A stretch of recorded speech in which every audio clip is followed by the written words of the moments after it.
Okay.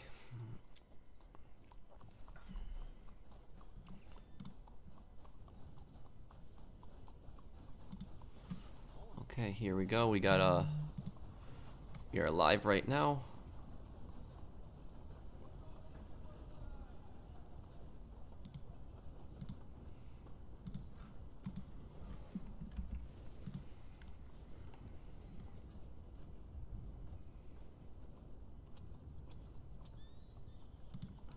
Okay, we are live.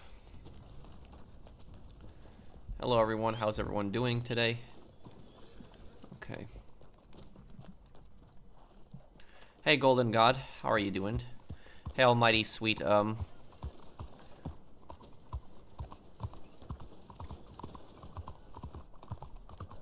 Hey Mike Yeaton, how you guys doing?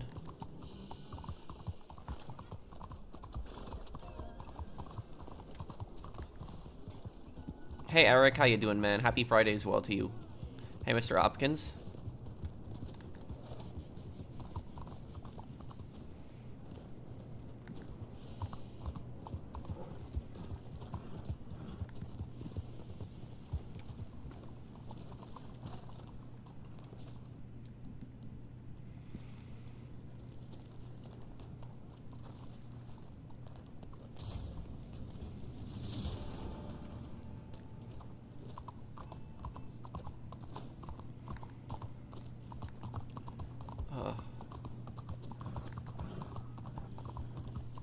I was just saying that I was gonna start the stream, Blind Eagle.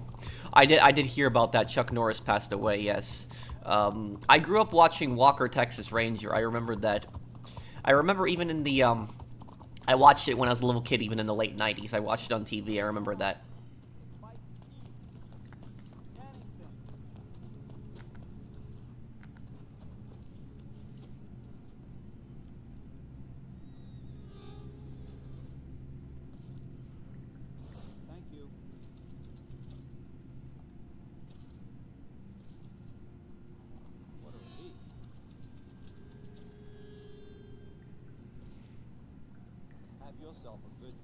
If you keep giving him money, he gives you something. I remember that.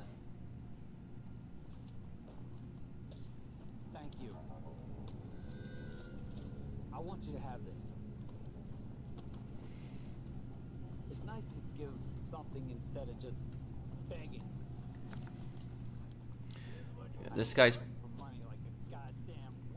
probably in the cemeteries where this guy is at.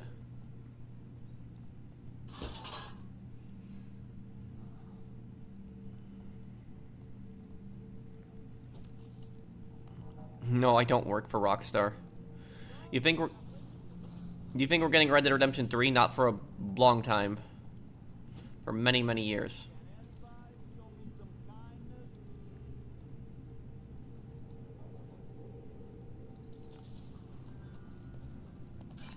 I'd rather die before I make the law wrong.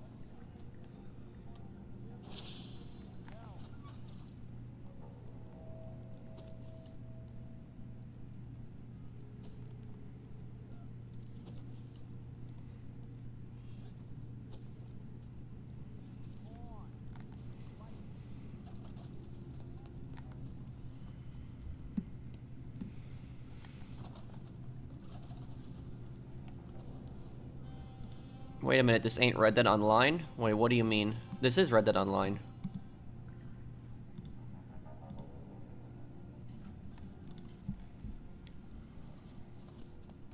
I'm doing good, how are you, man?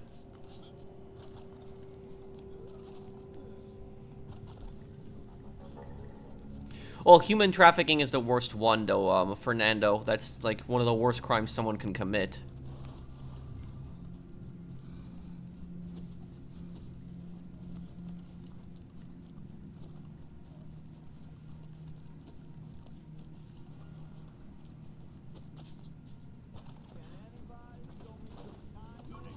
Hey, you got to go right now. No chingas. Okay, James got him. You're awesome, thank you. Favorite GTA protagonist, Nico.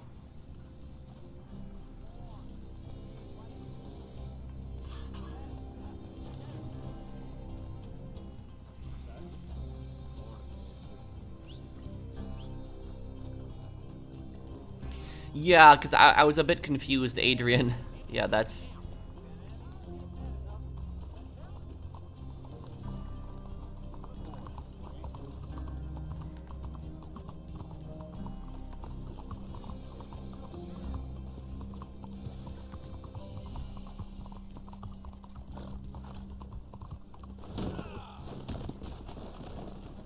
No, Red Dead Redemption 2, unfortunately, is not going to get a new update. It's just not going to happen, dude.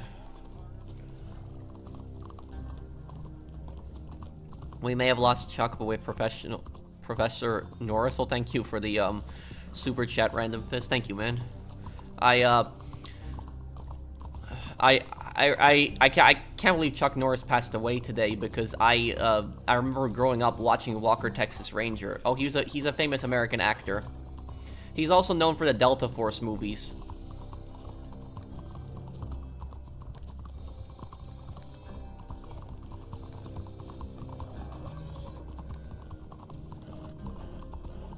I saw the video with the judge stealing from the World War II veteran. Horrible, yeah. That story disgusted me so much.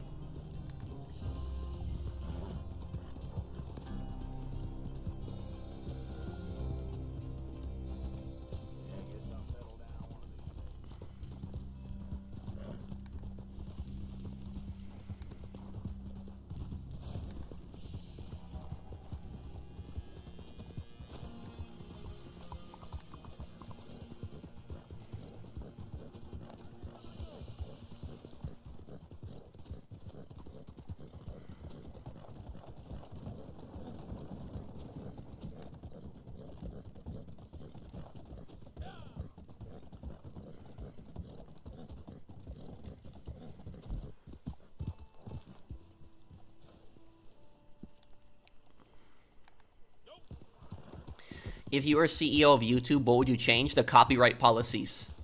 The copyright policies are out of control. Today's my birthday. I'm now 25. Well, happy birthday, Kyle. Everyone wish Kyle a happy birthday. My favorite GTA protagonist is Nico.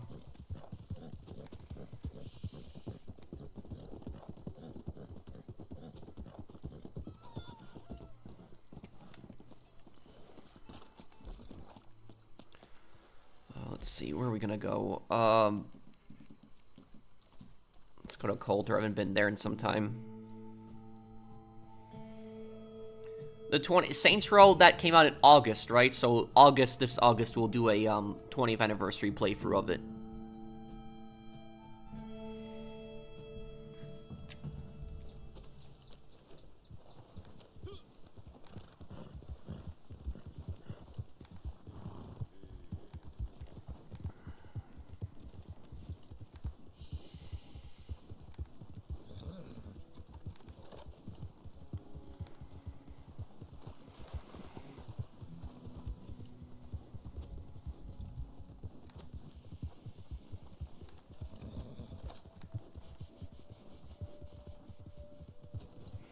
Uh, 20th anniversary, I'm sorry.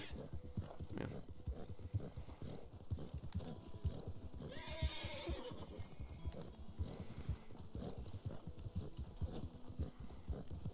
Did I watch Forza Horizon games? No, I haven't really watched those, no.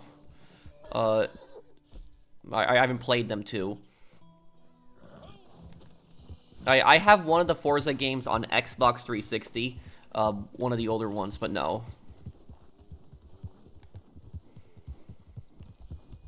No, I haven't watched Tulsa King Season 3 yet, Victor. I'm going to, but I haven't.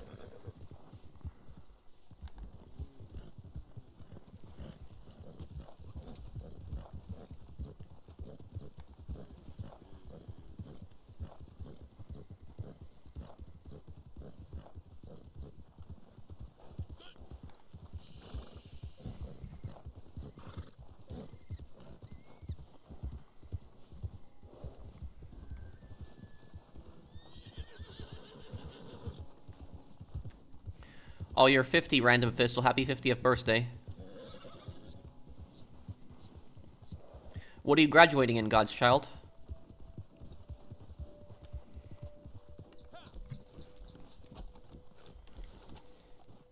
Hey, I know you took care of that deal. you're okay. You know? Let's do boat theft. Hey, My least favorite GTA protagonist? I don't think I really have one. Maybe, maybe Claude, but I even like Claude too. everywhere. Trapped. Frozen solid. I'm going crazy. No, I've never seen that. Anon, Well, Miller. as soon as this melts, I ain't sticking around. I get in a boat. Ride the spring dog all the way to Valley. Lost respect for you. Wait, what's wrong, I generic? need you to give me that boat. Do you think the regime in Cuba will collapse soon? Over my window, What? and I put food on your plate. I think that one day the people are going to overthrow the government, but I will say this, that I don't want the U.S. to intervene in Cuba. No, I don't want any kind of military intervention. I don't, support any of that stuff. I hope that dictatorship falls apart on its own, but I just do not want to actually get involved. How can I become a Chad like you? Well, thank you, Miku. I mean, when it comes to streaming, I'm not a funny guy. I am just myself, so I don't put on a personality. What I will say is I just read comments, and I'm good at discussing things. So just pay attention to your chat, read your comments, and, people will come and they will support you.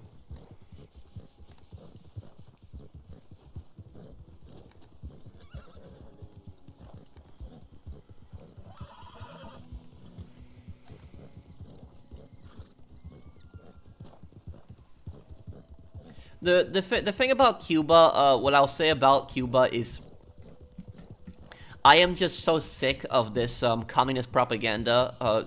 Valid take: if a company locks online features behind their own subscription or service, then it should not be a requirement to have PS Plus. Yeah, I could see that. If there's like certain things you can't do in online without a subscription, then you shouldn't need PS Plus, because then you need 2 subscriptions to play it. Yeah, I would agree with that, Blinded Eagle. Thank you for the super chat. Oh, computer science. Okay, Godchild. But anyways, about this communist propaganda when it comes to Cuba, there are so many people out there that defend the Cuban government. Like, it's ridiculous. Like, if you just look on the internet, you look on social media, there are so many comments that defend, like, the Cuban regime, and they constantly make excuses for everything that goes wrong in Cuba. Oh, the reason gas is so high in Cuba, oh, it's America's fault. The reason they're driving cars from the 1950s, oh, it's America's fault. The reason there's long lines in Cuba at stores, and stores barely have anything, oh, it's America's fault.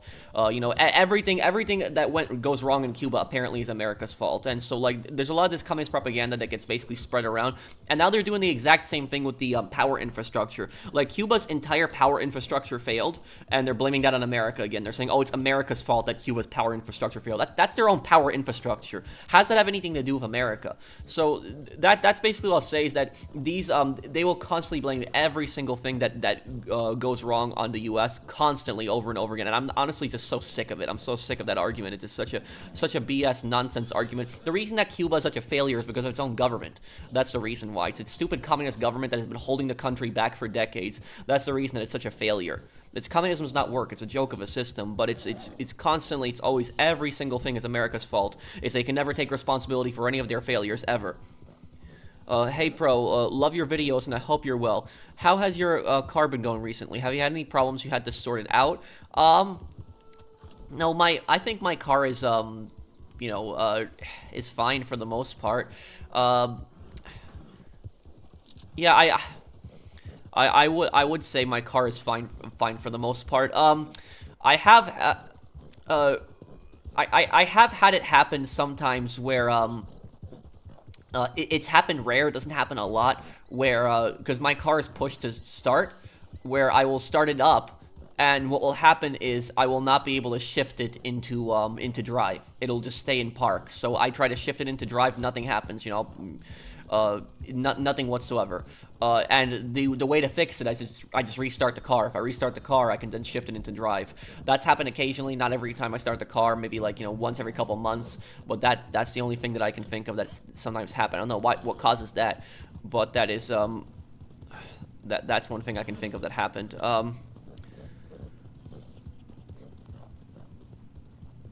As a hobby, I write and create characters with friends. I'm curious about how you'd feel about one of my characters. He's a villain that is a mix of Claude from GTA 3, Dimitri from GTA 4, and Micah from Red Dead Redemption 2. Max Matthews. And what kind of villain is this exactly? You said that he's based on a bunch of them. Is this like a gangster, a hitman? What kind of criminal is this? Thank you, Kyle, for the super chat. Is this like the main is this the main antagonist? Is this the main antagonist in your novel? You barely drive that car? Yeah, I barely drive the car. The car is from 2013, and it's it only has 40,000 miles on it. And I know some people are gonna say like, how does a car from 2013 only have 40,000? It's because I barely drive it. Because I only go when I need to get groceries or gas or something else, but I don't really drive a lot.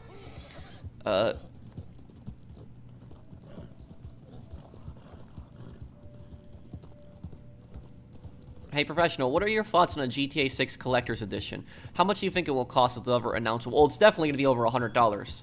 My best guess is it's probably going to be closer to $200. Thank you, Starkiller, for the super chat. Say the car problem again, and what kind of car? It is a, it's a BMW 2013 328i sedan. And what basically happens is occasionally when I start the car and it's pushed to start, so I'll start the car and I try to shift it into drive. It doesn't let me shift into drive. It just stays in park. And basically how I fix the problem is I just turn the car back on. And when I turn the car back on, restart it, I can then shift into drive. So that's what's, you know, I don't know why it does that sometimes, but that's the issue that I can think of.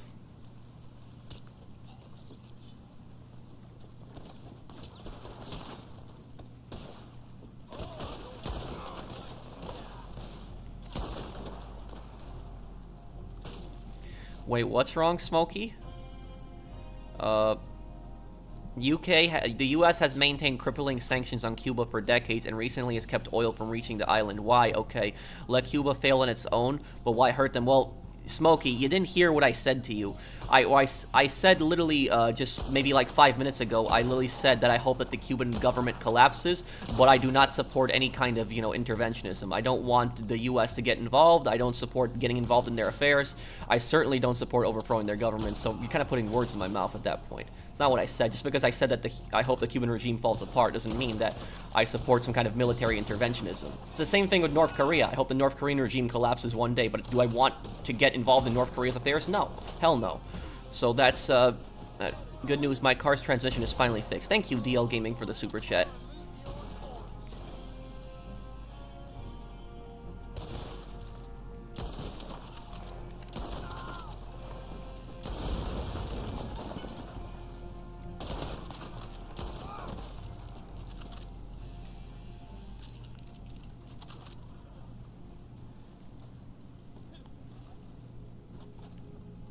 Pro, you look a lot more happier, more free since that PvP video. Keep it up, man. Thank you, Captain.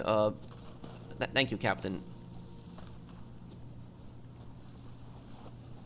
It's a fan story for DC. He's a psychopath who has Claude switch sides to the bigger paycheck. Dimitri's MO, sadistic betrayal, addicted behavior, and charm, and Micah's I'm a survivor. That's all there is. Oh, okay.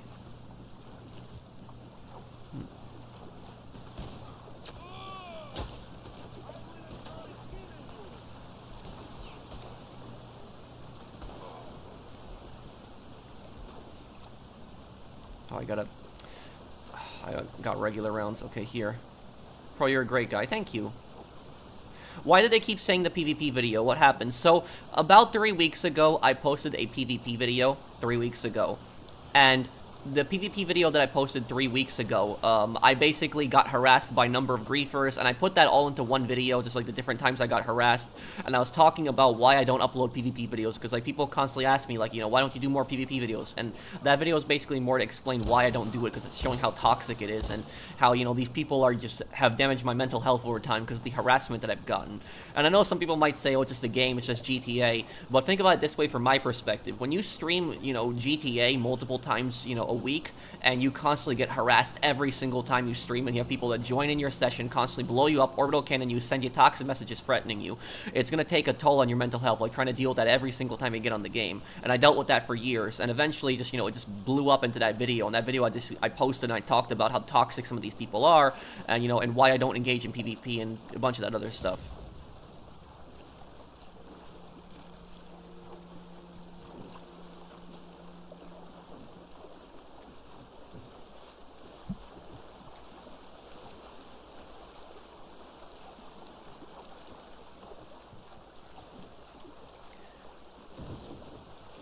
Okay. See here. Okay. Let me look here at the comments.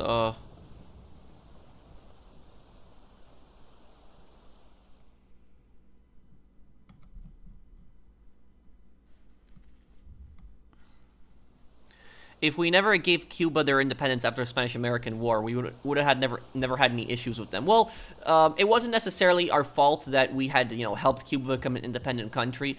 One thing that the U.S. messed up with is that the U.S. messed up by supporting this guy called Fulgencio Batista. He was a dictator before Castro, and he was very corrupt. He brought the mafia into Cuba, which helped build casinos, that's part of the story in, like, Godfather 2. It was based on real events. But the U.S. had supported that guy. And that guy, like I said, most Cubans hated him, and that kind of just turned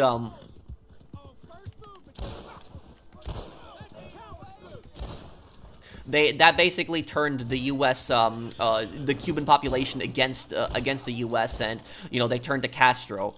And the thing is when Castro first overthrew the Cuban government, the first time that he did that, he was considered a hero by the majority of Cubans, because he didn't identify as a communist during the revolution. Nobody really knew his political viewpoints. They knew he had some left-wing views, but they didn't really know, what his political ideology was. Like, not even the U.S. or the Soviet Union knew what his political views are. And then, when he got into power, he basically declared that Cuba would be a communist government, and he started arresting people that even fought in the revolution on his side with him.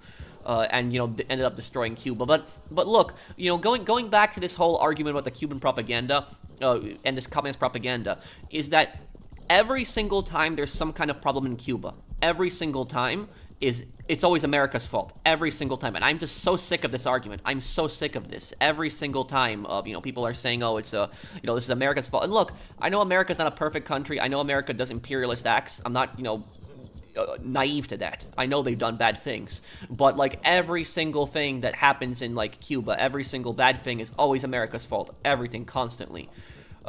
So like I'm just honestly so sick of that. Like, people always say, oh, it's the sanctions, it's the embargo and stuff like that, and I don't support the embargo or the sanctions, to be fair. So I'm not even for that.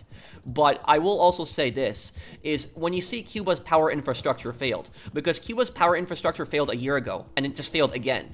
So what does Cuba's power infrastructure have to do with sanctions on Cuba? Zero. That is their own infrastructure. It is their own power system that's failing. Like, that has nothing to do with, like, the sanctions or the embargo or anything like that. It's their own system, their own infrastructure that's failing in their country. They built that. They're responsible for that on their own. But it's always like America's fault, constantly. And I will tell you something. If you look at, for example, like Eastern Europe, like my parents grew up in Eastern Europe under communism, and when my parents grew up in Eastern Europe under communism, it was the exact same thing as Cuba. The exact same thing. You had these huge long lines to the store. People had to wait until 5 o'clock in the morning for the truck to show up at the store. The store barely had anything. This is not like a traditional American supermarket, and you had to go up to the guy at the counter and tell him what you wanted, and you had to show your ration card. That's basically how communism worked in Eastern Europe, and it's not very different from the system that they have in Cuba. But here's the thing: you had the shortages, you had long lines, but right next door to us was the Soviet Union, which is the largest country in the world, a superpower, and even in the Soviet Union, it was like that too. It was the exact same thing. So like a superpower like the Soviet Union, there was massive shortages. People couldn't get what they wanted. Goods weren't readily available. So when they constantly say, oh, it's the sanctions, it's the embargo, well, how do you explain that Soviet Union went through the exact same thing that Cuba did? The exact same thing. You had these huge long lines, everything. And if you look at a country like China, for example, China, it was even worse in the Soviet Union, where China had mass starvation. Over 40 million people starved to death under Mao Zedong in the Great Leap Forward. So like I honestly honestly, I just cannot stand this communist propaganda, how they just spread it around and say, oh, this is all, America's fault, this is blah, blah, blah, this, that. Here's what I will say, that if you just let's just say theoretically that the sanctions are all to blame. Let's just say that theoretically that the sanctions are responsible for everything bad that's happening in Cuba, all of that stuff, right? Well, think about it this way. Communists constantly pride themselves on being self-sufficient. Communists always say the exact same thing. They say, we don't need capitalism to survive. They say capitalist countries, cannot survive on their own. They need to exploit other countries. That's what communists say. They say capitalist countries exploit other countries, and that's the only way that they can survive with their system. They say, oh, us communist countries, we're self-sufficient. But if that argument is true, then how come not trading with America destroys your economy? If your communist utopia literally requires you to trade with America in order to be successful, that shows that your system was a failure right from the start every single time. Like in the 1960s, for example, a lot of people don't know this, the Soviet Union, they were buying sugar from Cuba. And the only reason they were doing that was to keep Cuba's economy afloat. The Soviets paid 10 times the price of sugar. 10 times. So they were losing money. And the reason they did that was to prop up the Cuban economy, because the Cuban economy was about to collapse. So that is, that's it. It's every single time you have communism in a country, it's always a disaster. Every single time it's a failure. And I'm just honestly so sick of like communists constantly blaming all the problems on somebody else. They never take responsibility. They never say, oh, this system is a failure. This messed up, that messed up. Oh, it's always America's fault. It's capitalism's fault. It's always, constantly that. I'm honestly just it was 11 times. Okay, so they paid even more than that. So that's basically what I'll say about that, is that it's ridiculous. I'm just so sick of that crap. Yes, the sanctions do have an effect on Cuba. That's not deniable. Yes, they have some effect on Cuba's economy, but Cuba's economy is just crap in general, just because of its terrible system. Let me see here.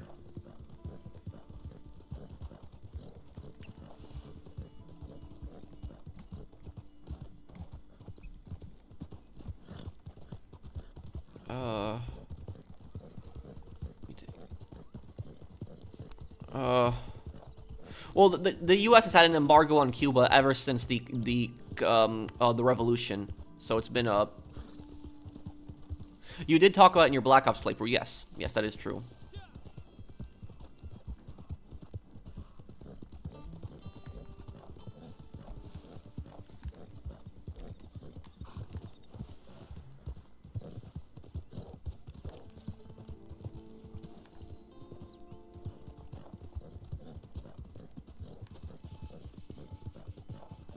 Maybe, but I'm not planning on getting a car for some time, though, Blinded Eagle.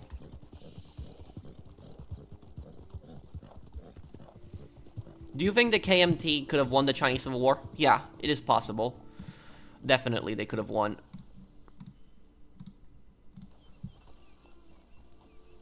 It was just the issue was that,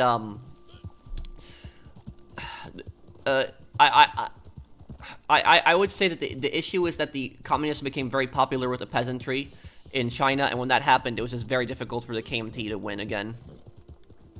I missed your super chat. What? I always love a good revolution. Viva la revolution. Well, what revolution were you talking about, Kyle?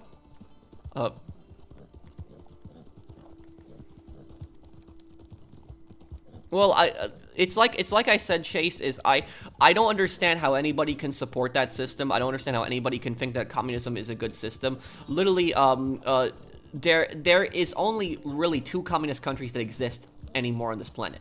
And the only 2 communist countries that exist are Cuba and North Korea.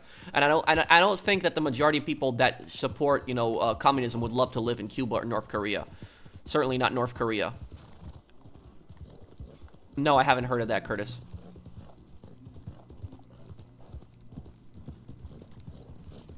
The largest crime organization in games, the Santa Blanca cartel in Ghost Recon Wildlands. They're massive. Probably the largest, crime organization I've seen.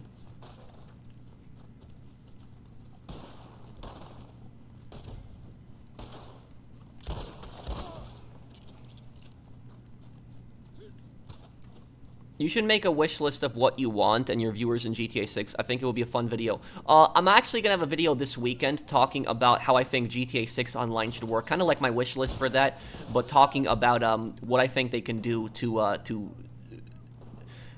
basically make it less grindy and more fun. Isn't Laos communist? Not entirely. So here's the backstory. You have Laos,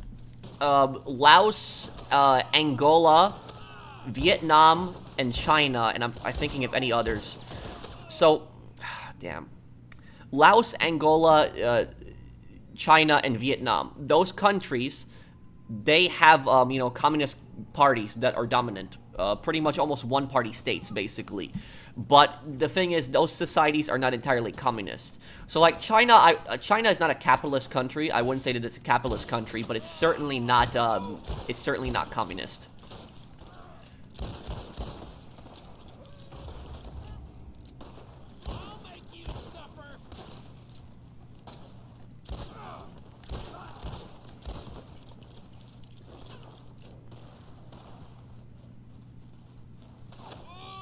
Marry a peasant? My dear boy, don't be absurd. I'm gonna be the next president of Mexico. My wife will meet ambassadors, kings, other great men. Reyes says that in Red Dead Redemption. Yeah, Reyes. I remember that. Reyes says that.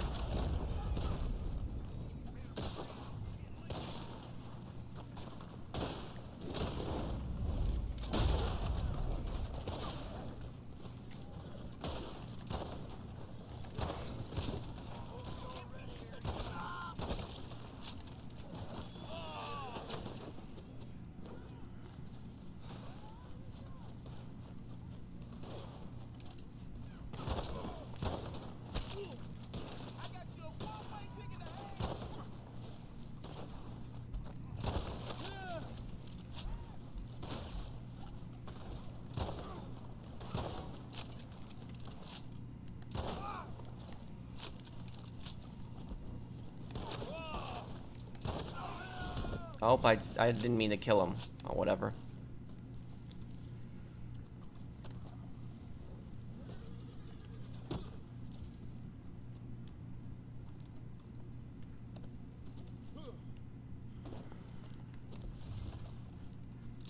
Well, that's the thing, Anon, is that, you don't, there's a difference between your country and your government. Your government and your country are not the same thing. The government are only the people that rule over the country, but the country is, the land, the people, the culture that's in it.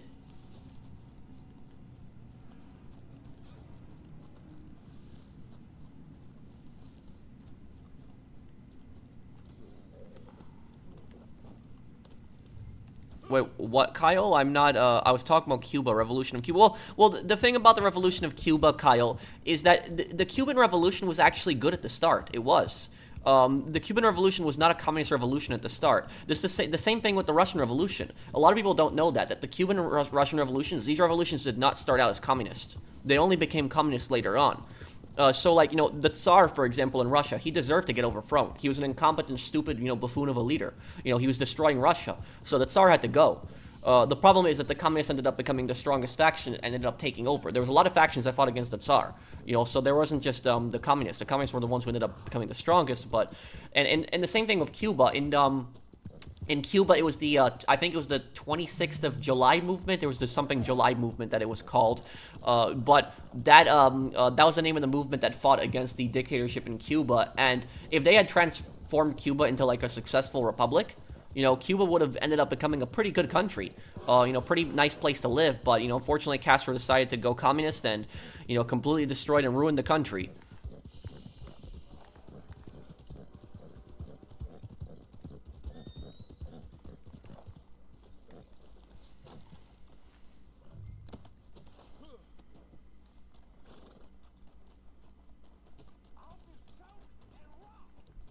No, I meant revolution is going to happen in Cuba now. Well, we'll see. Like I said, I just really don't want to get involved in Cuba's affairs. Just please no. If Cuba, if the people in Cuba are going to overthrow their government, then go and do it. But please, just I don't want the U.S. to be involved in this. Please, no military action, none of that stuff. Like, that's going to be like right so close to Florida. So like, I please no.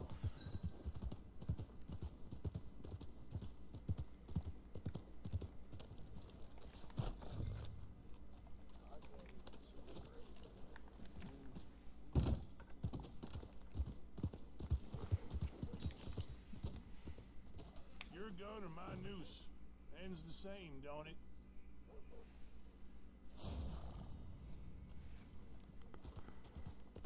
Hey Tyler, how you doing, man?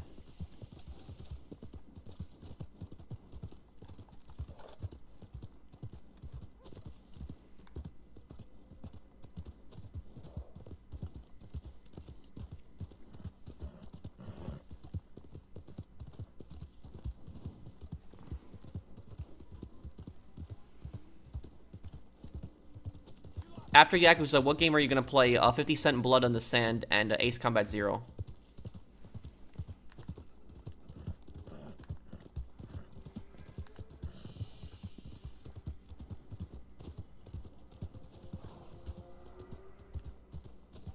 Hey Tyler, how you doing, man?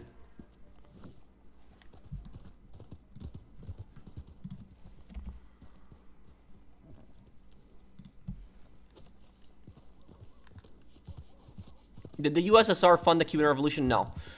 They didn't know who Castro was. So like the USSR started funding Cuba, but that was after Cuba became communist, not during the revolution. They had really no part in that. Yeah, Ace Combat Zero.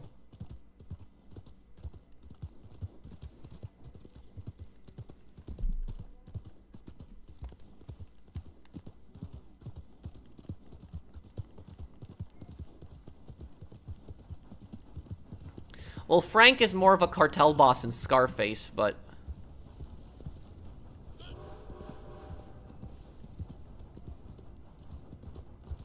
Do you think Rockstar regrets killing off Red Dead Redemption 2 Online? No. Probably not.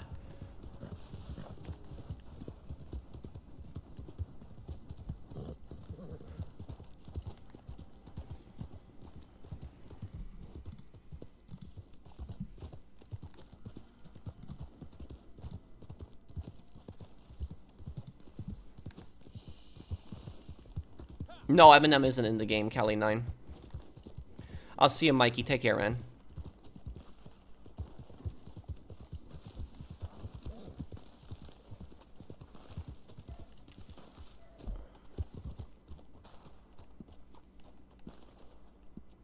What's going on over here? I don't know, Ilan, I'm not sure on that one.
How did that not hit him?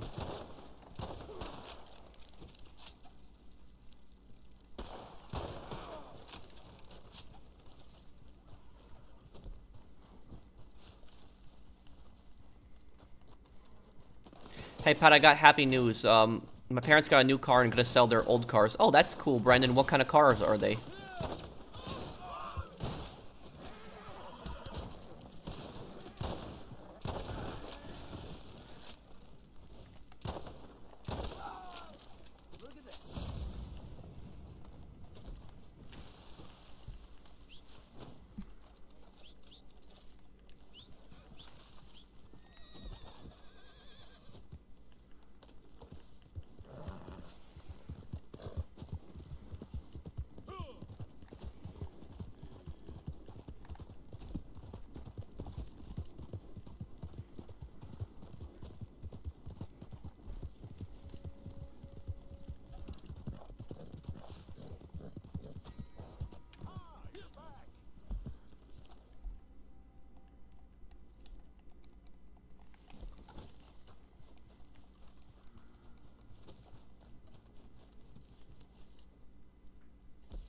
Your streams are a perfect second monitor. Content is like a live podcast. Thank you, dude. You want to sell this, General?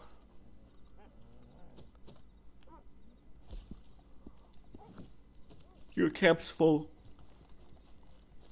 Well, King Emmanuel was the last king of Italy.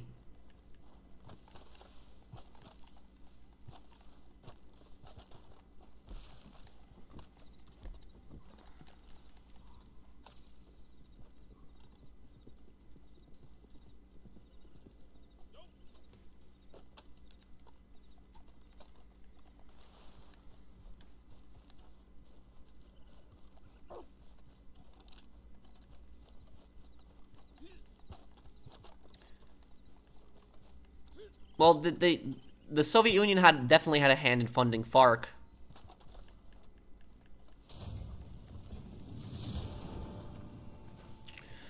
Well, I don't think his family deserved it though, Fernando.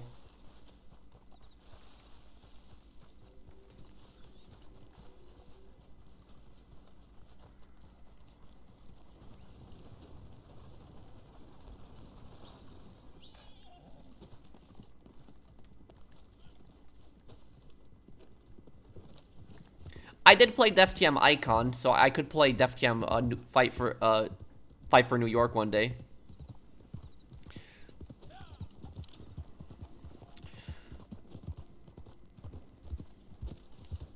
Well, the first one was somewhat justified demigod, but the second one definitely wasn't.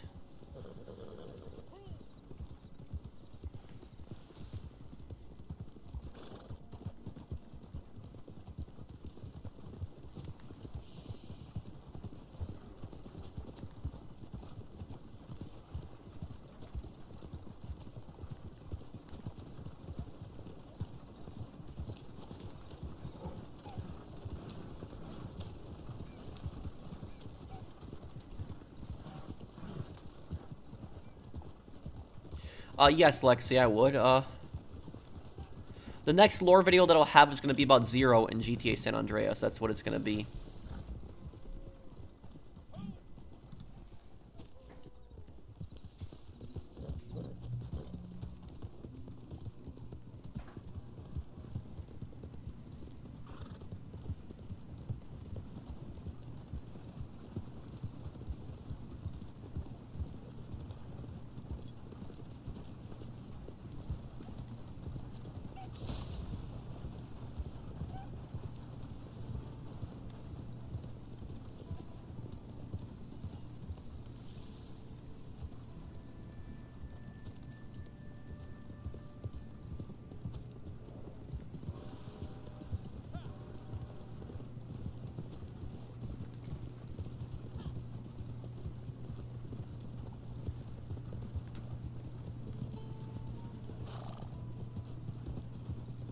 I can't remember what car it is, but I got a picture of the car. I'll show you in the party. The only one I remember is a 2026. Okay, Brandon.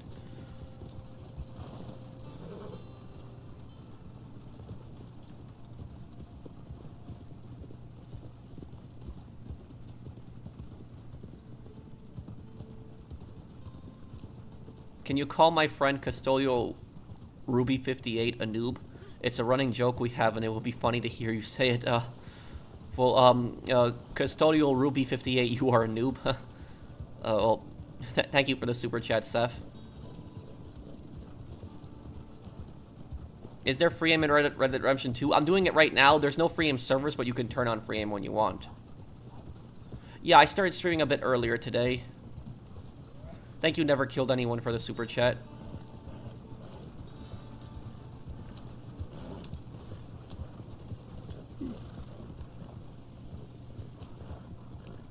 I did watch Walker, Texas Ranger when I was a kid. I watched so much of that show when I was a kid.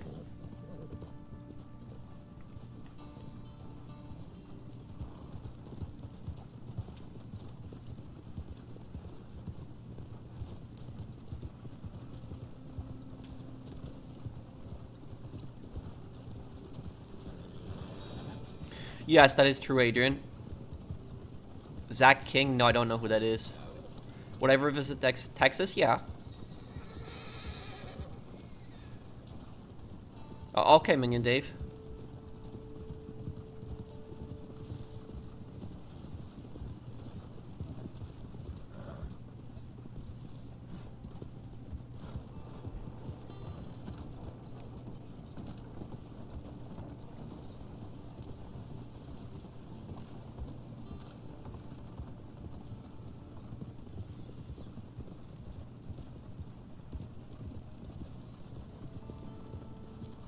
No, I never played Cyberpunk.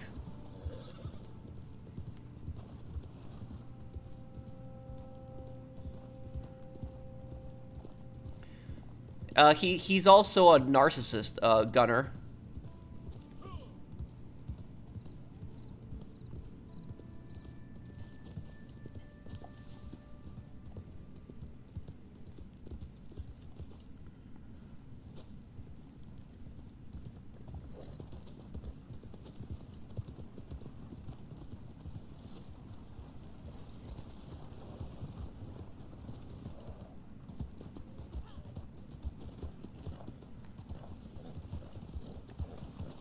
I did hear about Chuck Norris, yes, Brandon.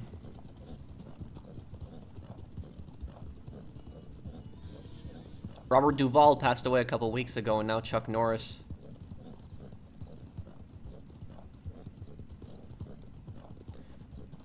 Out of respect for him, can you call me a noob now, pro? Also, much love and respect to you, man. Thank you, Seth. And, Seth, you are... I'm trying to... Seth Hiteflo. Seth, you are a noob. Oh, thank you for the super chat. Do you think the California gold rush is the biggest death caused by greed in history? In American history, definitely is one of those times. You also have the Industrial Revolution. A lot of people died because of greed during the Industrial Revolution. What I will say about the gold rush was a terrible time in American history. It's really terrible. People think that it's a good time because gold was found. No, it actually sucks. It's bad. The reason that the gold rush is such a bad time period is because what happened was when people would find gold in an area, usually there was a town nearby somewhere or a town be built. But in the case of there being a town nearby, the town at the start, like for a couple months, would get like a lot of business. A lot of people would come into the town, they would shop at the town, and the town's economy would jump. Really, a lot. But what would end up happening is when the gold dries up, everybody leaves. People don't shop at the town anymore. No one goes to the town. And the towns end up becoming ghost towns. So that's the thing is, in the Wild West, have you ever noticed how there's so many ghost towns in the Wild West? The thing is the majority of these towns that became ghost towns, they didn't become ghost towns because some crazy guy shot up the town or something like that, or some gang came in. No, they actually became ghost towns because of the gold rush. Because the gold dried up, and then people stopped going to the towns. That's what happened to Coulter. Coulter, the mountain town, was a gold rush town. And that's exactly what happened to those towns.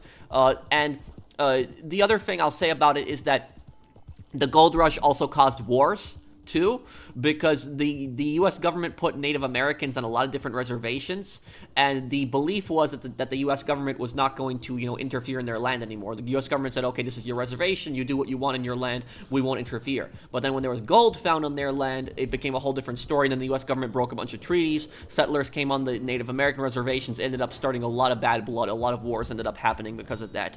So that also did some really bad things. The also thing about the gold rush is the gold rush just caused a mental health epidemic in the country because people went insane with gold. Like, they actually went insane trying to find it. And I don't know what you would call it. Maybe somebody in the comments that knows mental health a little bit better than me, like a psychologist or something, would know the answer to this. But it's definitely called something. There's definitely got to be a name for it. But what it was these people that were looking for gold, they were just so obsessed with looking for gold, that's the only thing they thought about. They didn't think about anything else. They didn't think about eating, sleeping, or anything else. The only thing they thought about is, I gotta find the gold. I gotta find the gold before everybody else. And they would end up killing each other over this, too. So, like, there was this absolute obsession with gold. It was just disgusting. And And it got so bad that the only people that really got rich from the gold rush weren't even the miners. They were the traveling merchants. So the merchants, they would do is they would follow around these miners, and they wouldn't even dig. They wouldn't look for gold. They would just be there, right there when they were digging for stuff. And what would happen is, if a miner had his shovel snap on him and the shovel broke in the middle of looking for gold, what would happen was the traveling merchant would tell him, "Oh, I got a shovel right here for you. You want it? You have to pay me 5 times the price of the shovel." And the miner would say, "Why do I have to pay you 5 times the price of the shovel?" And then the traveling merchant would say, "Well, if you go to town, you might get the shovel, for cheaper. But if you go to town, you're going to waste a lot of time, and by that time, somebody could find the gold." And these miners, because they're so obsessed with the gold, they get scammed, and they're thinking, "Oh, I'm going to miss out. I'm going to miss out on it. There's somebody else is going to find the gold before me. I have to pay, this merchant 5 times the price of what it normally costs." And so the merchants were really the only people that actually ended up getting rich from that. And the merchants were scumbags. They were taking advantage of these people. They were literally taking advantage of their mental health. So these guys went, a lot of these guys went insane from it. I will say there was a. There was a TV show that I remember I watched. It's a pretty old TV show, maybe like 15, 20 years old. So it's not like super old, but it is, somewhat old. Now, this TV show is called Into the West. And the TV show Into the West follows a series of characters. When America's, expanding westward, the main characters in the TV show, their parents were, fought in the Revolutionary War. So this was like 20 or 30 years after the Revolutionary War, and people start going out west. Now, it eventually, when the characters get older, a few decades passes, and the gold rush ends up happening. There's one episode I remember. It's such a disturbing episode. I never forgot the episode. It's probably the most memorable episode of that show. But in one of the episodes, what ends up happening is one of the main characters, he brings his cousin in to look for gold. And so they're basically there, and they end up looking for gold together. And when they're looking for gold together, I'm trying to remember what it was. The cousin ends up finding this huge rock of gold while they're mining together. And this rock of gold is probably worth millions of dollars in today's money. Like, it was just like a giant rock of gold. It was like this big.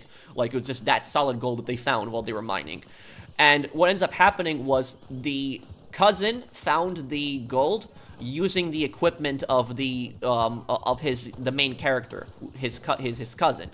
And the main character was, the guy who found the gold originally wanted to split it 50-50, but the other guy told him that, "No, I'm taking like 80% of it or whatever because you used my equipment." Which that's not fair. You're not supposed to do that. You either work as a team or you don't work as a team. But it just shows you the greed, what the greed was doing. And what ends up happening is the cousin basically says, if you're not going to let me take, 50-50, then I'm going to take the whole thing for myself. And what he does is he tries to get into a boat and tries to take the gold for himself. The other cousin jumps in the water to try to get the gold from him. And while he jumps in the water, he takes out his revolver and he shoots his cousin. His cousin dies in the boat, and then he tries to get the gold. Tries to swim towards the boat and get the gold, but the messed up thing is, the guy who jumped in the water doesn't know how to swim, and he drowned too. And so both of them died. When they could have just both split the gold 50-50, and they could have both lived rich and happily lives, but they both ended up dying. And the moral in that episode was basically, greed, what greed does, and that they weren't thinking rationally. And it's just such a horror, it feels like a horror episode. That's just it. It was just such a disturbing, episode. I remember, but stuff like that very much happened. So he was so greedy for the gold that he jumped in the water without even remembering that he can't swim. So that is that's the thing is, and the messed up thing about that is that his wife was left a widow, so she didn't even have her husband. Her husband was dead, and he and then the next episode, the brother ends up coming back and visiting his wife, and he finds out what happened to his brother. So it's just like stuff like that very much happened during the gold rush. But I would recommend, if you like history, check out the show Into the West. It is actually pretty historically accurate, and it shows you a lot of the bad things that happened in that time period. But yeah, the gold rush was definitely like a terrible time period in American history, and it caused a lot of bad crap happen during that time.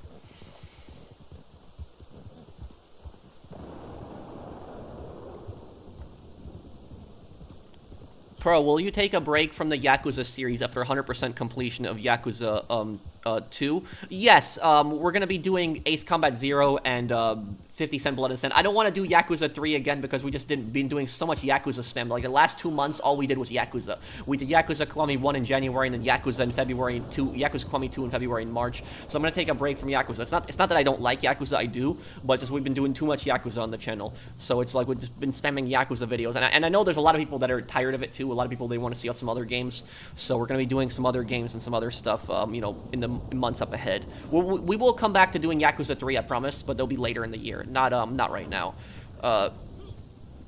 Thank you, Chain Significant, for the super chat. Did you know the history about Adolf Eichmann, one of the major organizers of the Holocaust? He was captured by Mossad in Buenos Aires in 1960, stood trial in Israel, and was executed in 1962. Yes, I know that story, Minion Dave. Adolf Eichmann, he was responsible for the entire... I'm pretty sure he was responsible for the entire train network that Germany was using during the Holocaust. So, like, every single Holocaust, every single victim during the Holocaust, they were basically put on the trains that was managed by Adolf Eichmann. So he was responsible for, like, the entire train hub of Nazi Germany. So he had basically sent millions of people to their deaths. And he had escaped to Argentina after World War II, and I remember that Israel sent, like, Special Forces agents to capture him in Argentina. They took him back to Israel, they put him on trial, and then they executed him 2 years later. There's actually a movie about that, so I do know the story, yes.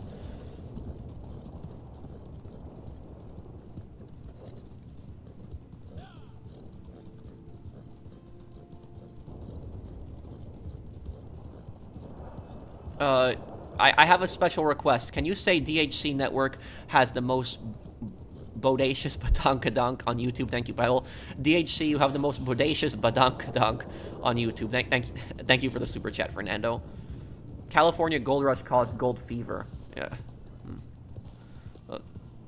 Thank you, Never Killed Anyone. And Chasaruni, rest in peace, Chuck Norris. Yeah, it is, it's really sad. I grew up watching Walker, Texas Ranger. I can't believe Chuck Norris passed away. You should do Detroit Become Human next. I'll do it eventually. It is not on the list that I have planned right now, is Isaiah.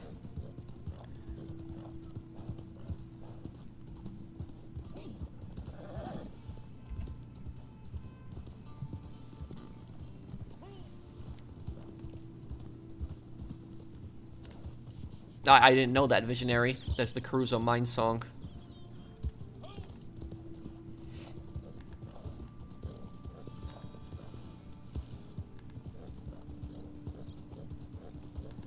Oh, hey, Magnus. How you doing, dude?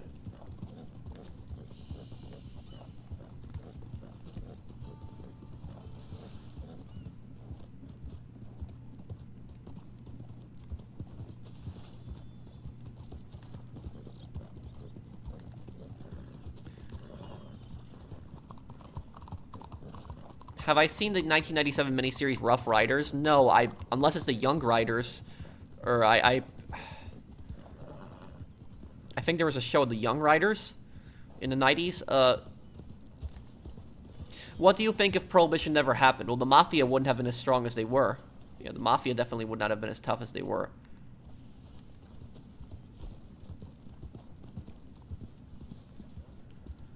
Okay, form a posse here. Patrick, I'm sorry for the Harman rants. I'm more annoyed that he makes millions and gets away with his crimes by defrauding Oakland, California real estate scandal, which pissed me off. No, I understand, Bork. You don't have to apologize. What is that game? Expedition 33? What is that game?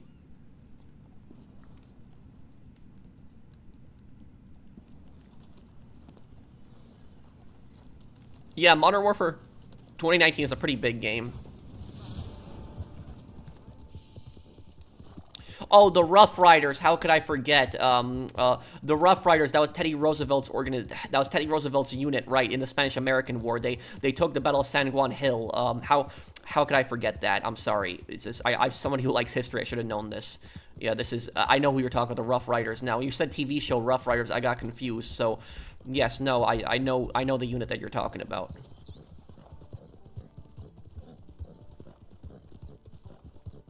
What's the difference between territories and cartels? Well, a territory is a land. A cartel is a criminal organization. Or wait, are you asking me the difference between terrorists and cartels? You might have done spell check there. That spell check might have screwed you over there.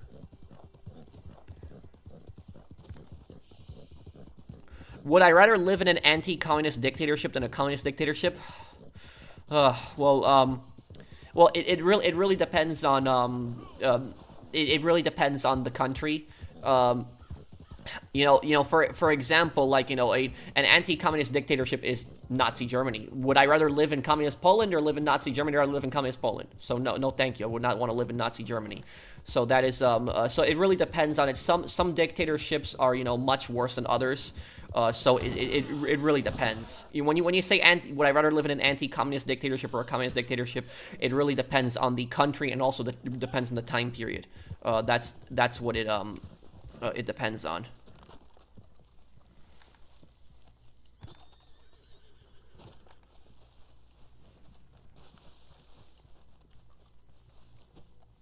Terrorists cause terror, cartels does crime stuff. Well, yes, but it's a little bit more complicated than that. Never killed anyone. Thank you for the super chat. Look, the definition of a terrorist, and this is what a lot of people don't know is for somebody to be a terrorist, they don't even have to kill somebody, to be a terrorist. For example, a terrorist is someone who basically uses fear and crime in order to push a political agenda. So if somebody is committing crimes to basically push some kind of political agenda, they are a terrorist. That's basically what.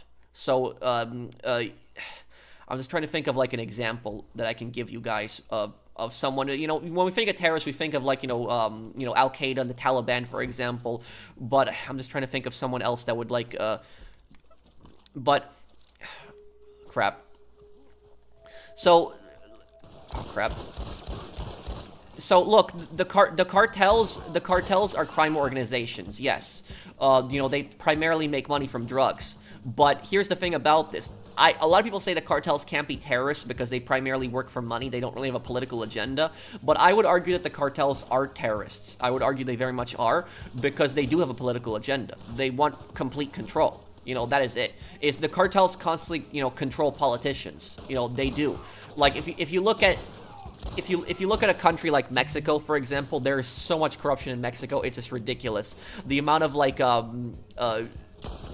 the amount of corrupt politicians in Mexico, corrupt cops. The cartels have so many people in their pockets. And so you can basically make the argument that because of the cartel's corruption, they basically control the entire regions in Mexico.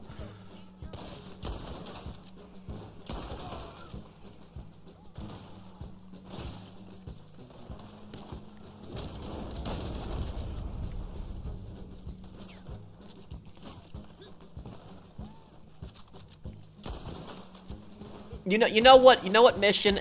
You know what I think is the worst mission in Modern Warfare 2019 to do on hard difficulty? On veteran. On veteran, the worst mission in Modern Warfare 2019, it's either the final battle at Barkov's gas factory, or it's that mission. I forget the name of the mission, but it's that mission where you play as Alex, and you are pushing with the U.S. forces, and you're trying to take that hospital from Al-Qatala. Like, you're pushing, it's like through some city, and you're just fighting like hundreds of Al-Qatala members. That mission, and then there's also the embassy mission. The embassy mission, that mission on veteran is just really ridiculous. That mission is extremely difficult. Yeah, that one is that one's really tough.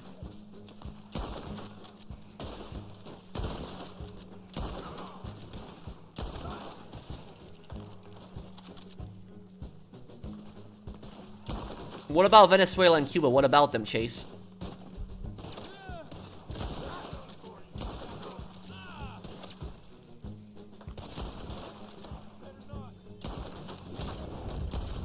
Oh, come on.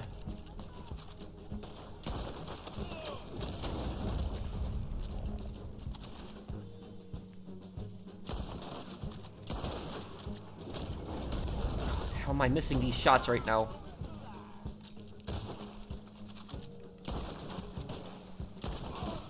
Okay, I'm trying to get better with free aim.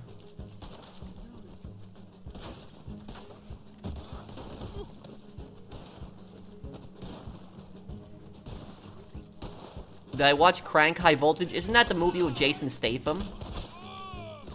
Oh my god, this guy was just spraying his repeater around.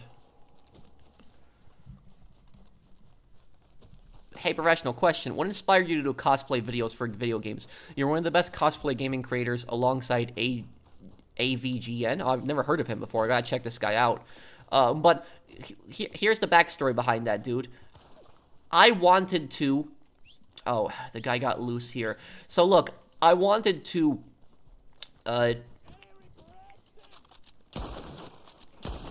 okay, he's still alive.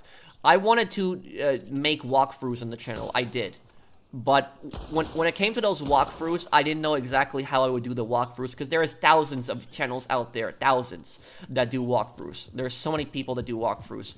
And I wanted to do, like, a different type of walkthrough on my channel. Like, I'm not a funny guy, I don't really make people laugh. So I was trying to think about, like, you know, what am I going to do exactly? And I was thinking, you know, why don't I try dressing up as the characters? You know, this is going to be something at least a little different. And it worked for the most part. Thank you, Infinity Daniel. Can you research it further and explain what further? The 1979 revolution? Are you talking about the Iranian Revolution?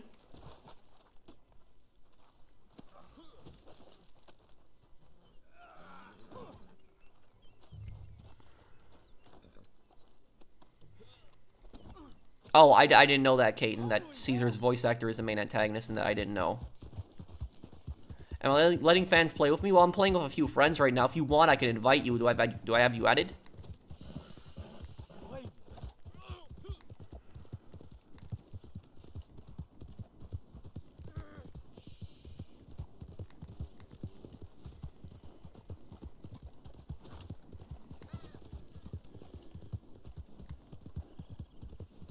Yes, they definitely did, but the Red Army was a disaster in the Red Army was a disaster in the Polish-Soviet War. By the way, so I will tell you guys this. In the Polish-Soviet War, so here's the thing is, if I was to tell you what the worst army in modern history is, in modern history, so when I say modern history, we're talking like between 1900 to 2026. If I was to tell you what's the worst, you know, modern military that existed in modern history, it would have to be the Red Army. And when I say the Red Army specifically, I'm talking about the period right after the revolution. I'm not talking during World War II. I'm talking about, like, right after the Russian Revolution. The Red Army is probably the worst, most incompetent, stupid military that has existed in modern history. And the reason that the Red Army was such a disaster, so, like, Poland, for example, when Poland fought against the Soviets, Poland had conquered most of Ukraine and most of Belarus, like, just completely pushed the Soviets back. And Poland had built a military in less than a year, and had managed to such victories against the Soviets. So how did Poland, you know, a country that only got independence for a year, manage to defeat the Soviets so badly? The reason for that was because when the Communist Revolution happened, the Soviets believed that ranks were capitalist. I'm not joking. They actually believed that. So, like, the first Soviet army that existed, I don't think it was called the Red Army when it existed. I think it was called the Soviet People's Peasant Army. I think that's what it was called before it became the Red Army. It was Peasant something Army. But anyways, about that, they believed that ranks were wrong. So, like, they supported equality so much, they did not even have a chain of command. So they didn't have, like, sergeants, captains, you know, that stuff. They didn't have that. So there was no ranking system, none of that. And what they basically did was they had one commissar, which the commissars were like the communist political officers. They had this one commissar leading a mob of soldiers. That's it. And you can imagine how much of a disaster that was. It was just a complete disaster. And what they did was they experimented with different things where they realized that early on that was a disaster. So what they started doing is they started doing it where people would elect their commanders. So your commanders would be elected by the soldiers. And the soldiers aren't going to elect the best commanders. They're only going to elect the people they like the most. And so that turned into a disaster also, where a lot of really incompetent people got elected as Soviet commanders. So and then it changed later on. In the mid-20s, it completely changed where they started developing a ranking system, you know, privates, you know, sergeants, everything like that. But before that, they basically had no ranking system. None of that stuff. It was a complete disaster. Do I have Instagram? No. I don't really use that. No.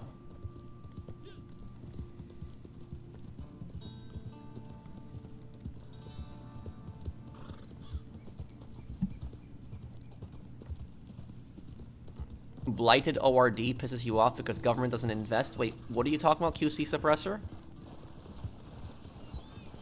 AGVN stands for Angry Video Games Nerd. He also does movies too. The show started in 2004. I highly recommend watching his 200 video mini documentary. I'll look him up later today. I will. Oh, O'Hare. Yeah. Well, I have been at Chicago O'Hare Airport before. It's very confusing. I was never a fan of that airport. I've been at that airport stop several times. It is confusing. I will say that. Yeah, it is a pretty confusing airport.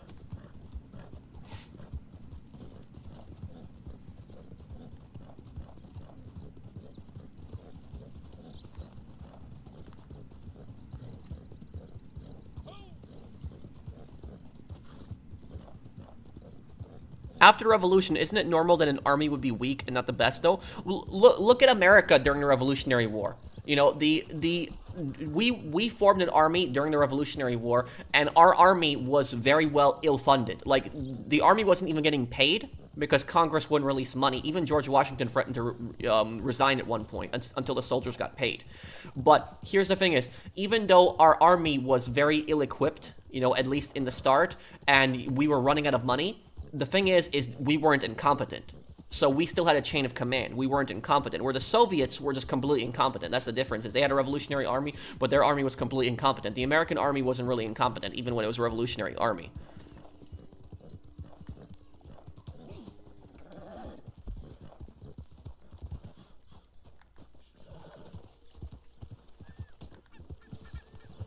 Oh, France had the best revolutionary army. If I was to say the best revolutionary army, it was France. Definitely France. The revolutionary army, the first French Republic, their military was really good, very well done, very elite. They were one of the best, the best fighting forces ever in history was the French Revolutionary Army. They were really good.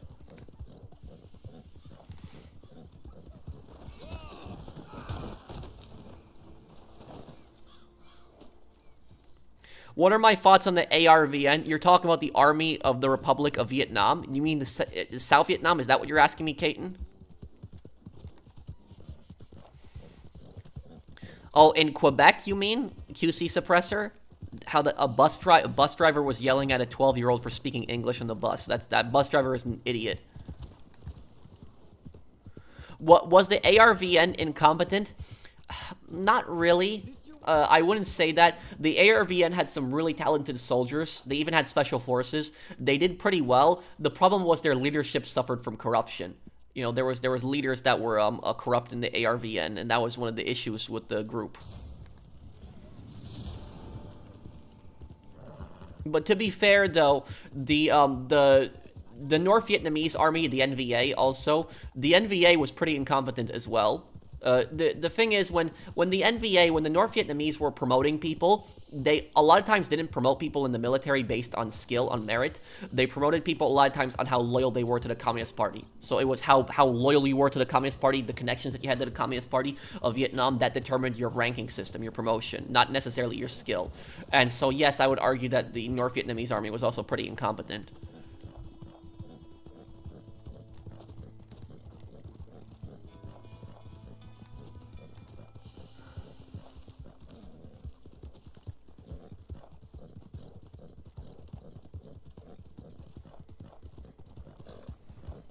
Well, that's that stupid law where, like, businesses can't speak in English, right? Right, QC Suppressor?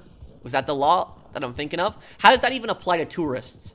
Like, if a tourist goes to Quebec, right? Like an American tourist, and they try to check into, like, a hotel in Quebec, are they gonna just speak French to them? Is that how it, like, works? Because I know the law says that businesses have to speak in French, which I don't know how you're gonna enforce a system like that. It sounds a bit ridiculous.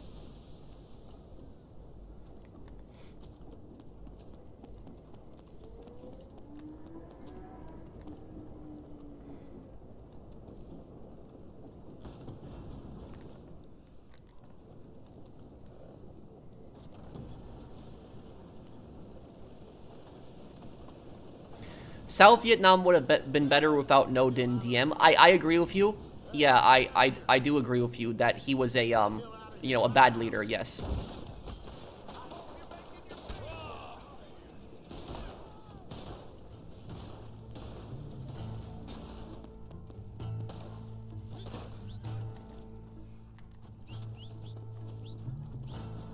Well, like, how do hotels work with that QC suppressor?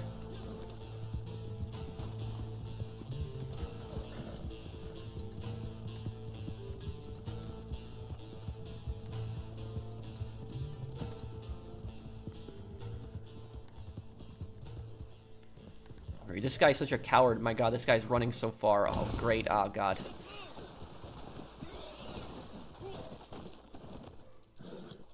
I don't know how this guy got so far so quickly.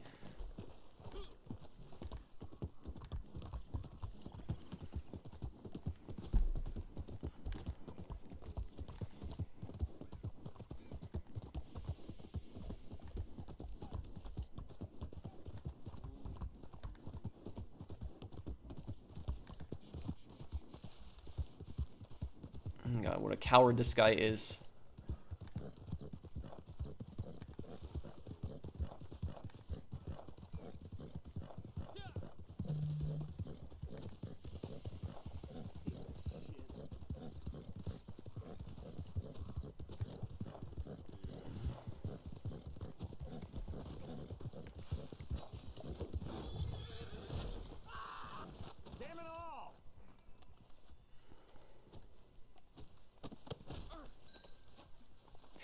Yes, it did, Gunner. There was also, like, an American volunteer squadron that actually fought in that war.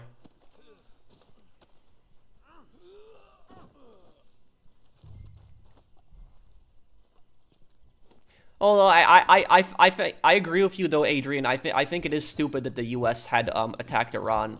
I don't support the dictatorship in Iran. Don't get me wrong. Like, you know, screw the Iranian dictatorship. But like, I just don't understand why this is our problem. Like, why it's our, like, I'm honestly just so sick of this crap. You know, like, the thing is, like, you know, 20 years from now, they're going to be looking at this situation that happened as another Iraq war. That's basically what they're going to be looking at this. How stupid this whole thing was.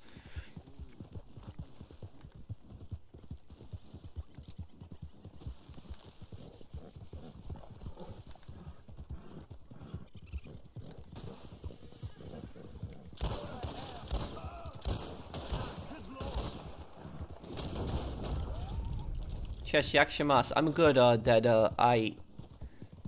How are you, dude? Shit for brains.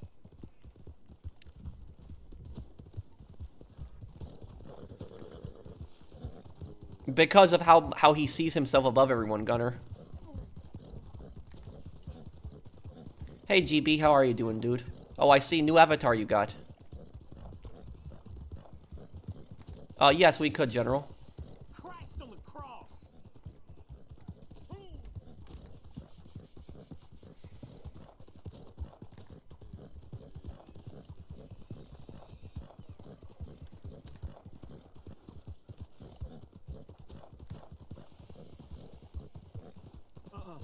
Not having that.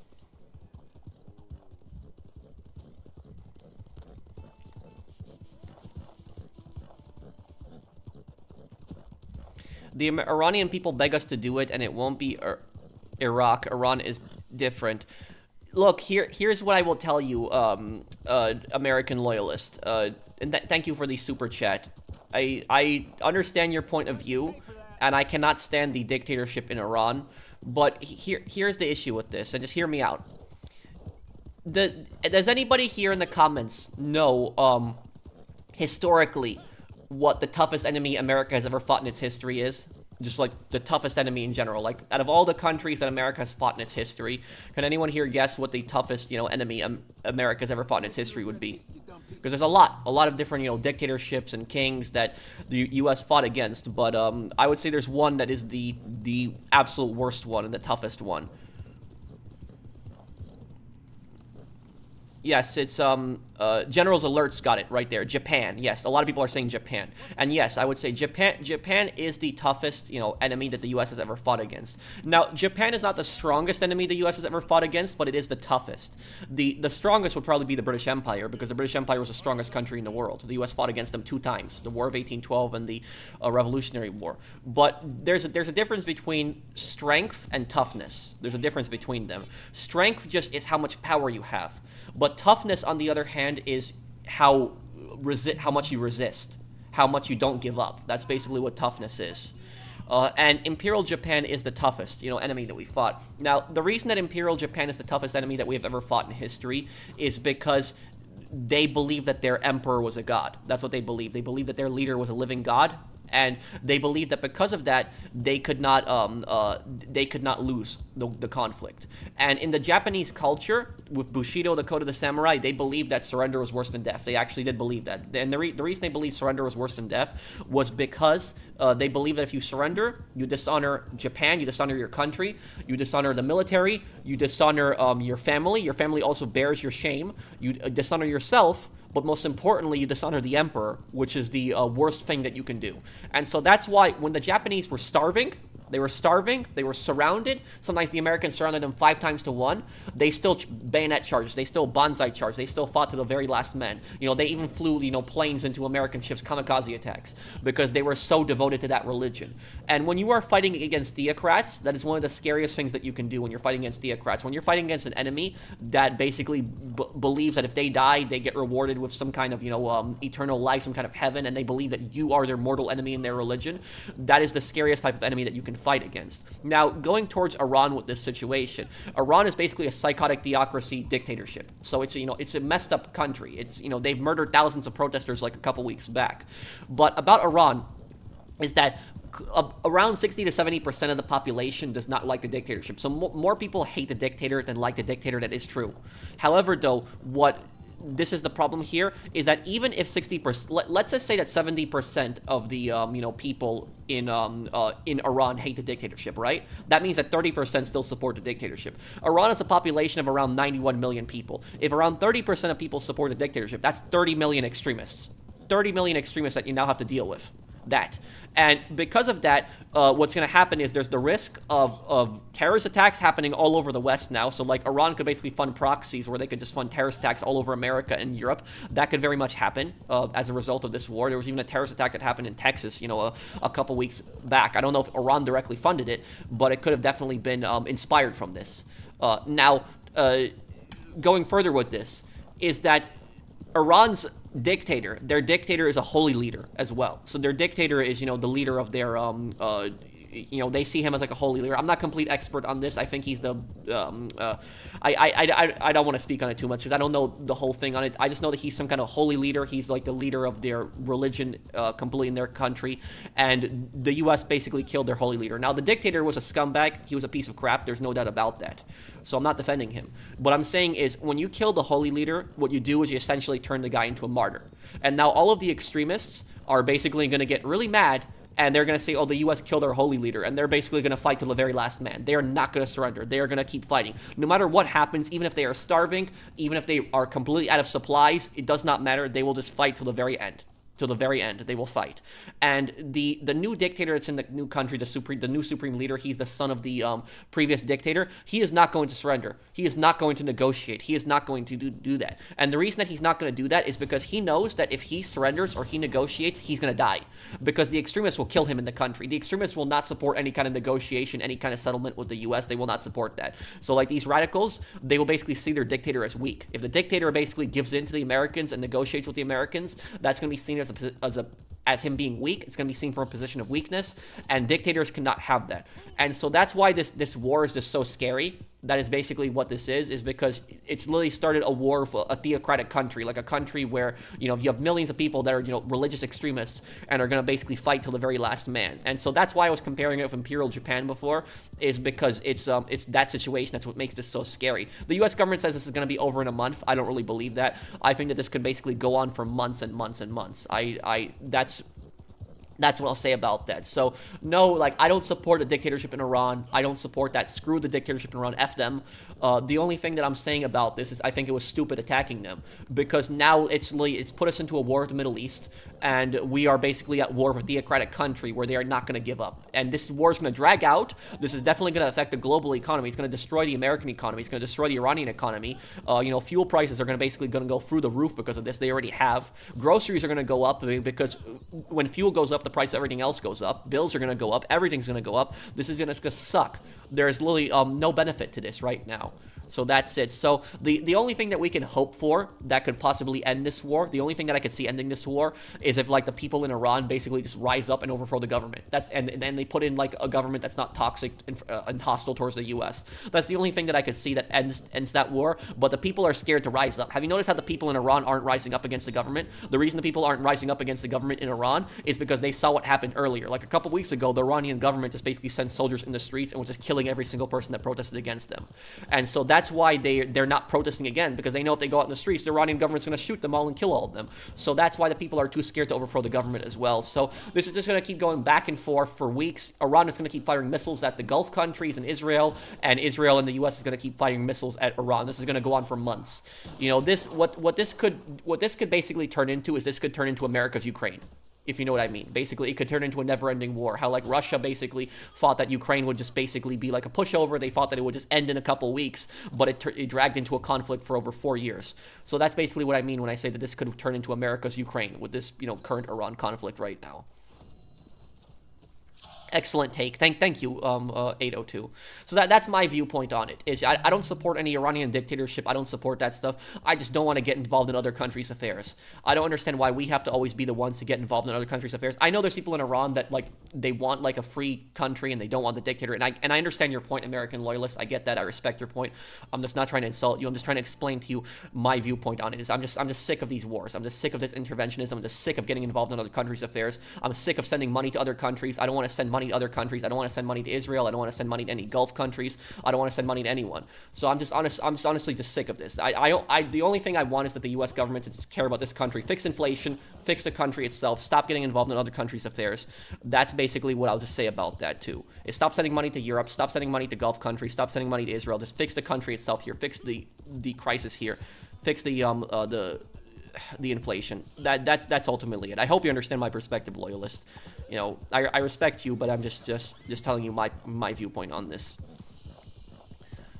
You see, how accurate was the Sicilian Mafia and Mafia the Old Country?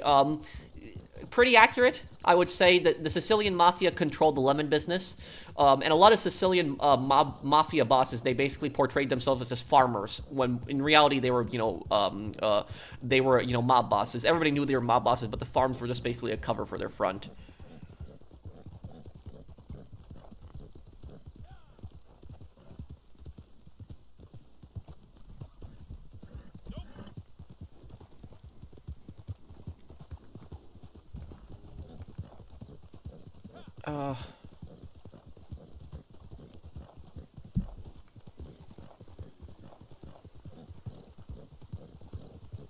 What are the differences of the Yakuza and the Triads? Well, the Yakuza are the Japanese Mafia, Triads are the Chinese Mafia.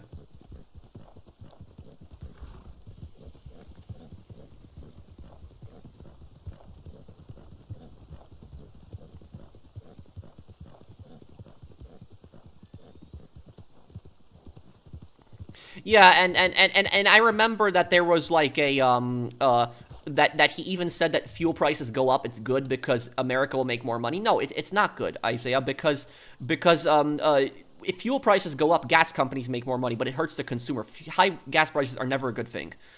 I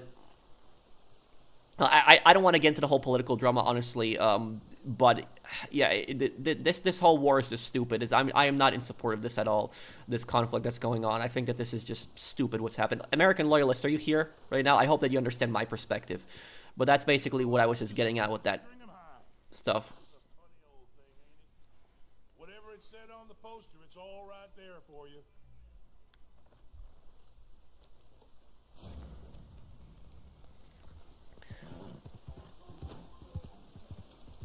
Well, Sam, I understand your perspective too. I know it's like, and the thing is the thing I will say is that I don't understand what the people in the United States government are doing, because like, do we have like experts actually running like the predicting things that are going on, or do we have this incompetent people? Because here's the thing is, when this war started, do you know what Iran started doing? Iran just completely bombed all of the Gulf countries. Like, they bombed Saudi Arabia, they bombed Qatar, they bombed the United Arab Emirates, and Iran just went crazy. They went crazy and just started bombing like all the Gulf countries. And when that happened, the U.S. was just so shocked. Like, the U.S. was just so shocked that Iran did that. And I'm looking at that, I'm like, why is the U.S. government so shocked by that? You started a war with a psychotic dictatorship, like a psychotic theocratic dictatorship like Iran. They're gonna take everybody down with them. And so that's what's so dangerous about Iran. Is Iran is basically just like, Iran is basically saying, like, you know, if you have American military bases on your soil, we're going to make you suffer too. That's what Iran is doing, is they're going to bomb every single country that's in that surrounding area. They're not going to stop. And so I don't know why the U.S. government was so surprised that they started bombing just random Gulf countries. Like, that is, you start, like, it's a war for a psychotic theocratic dictatorship. And the second thing is, I don't know why the U.S. government was so shocked that Iran blocked the Strait of Hormuz. That's where, you know, a huge amount of the oil in the world comes from. Like, 90% of the oil that China gets comes from the Strait of Hormuz. So I don't know why the U.S. government was just so shocked that Iran blocked that. Like, they were just so shocked by it. And now they're asking other countries to get involved to help them unblock the strait. Like, any country, like, if any country was in Iran, they would do the same thing. They would block that strait. Disrupt global oil prices. That is it. So I don't know how the U.S. government didn't see these two things coming, that Iran would bomb the Gulf countries and they also would block the Strait of Hormuz.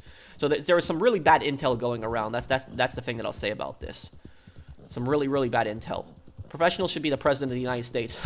No, I don't think that I don't think I would want to be the president of the United States. The amount of BS that I'd have to deal with.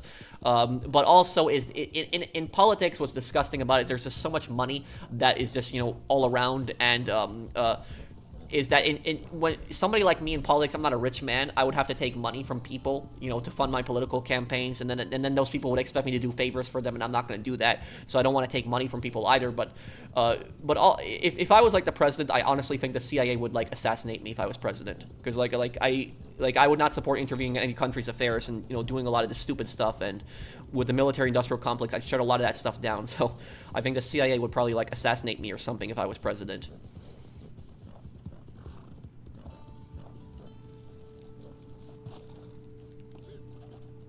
Let me see here.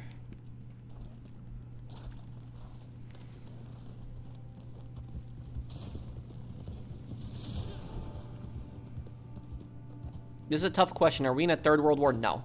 I don't think it's escalated to that point. I wouldn't worry about it that much. This conflict is stupid and it's concerning, but it's not a I wouldn't say this is World War III.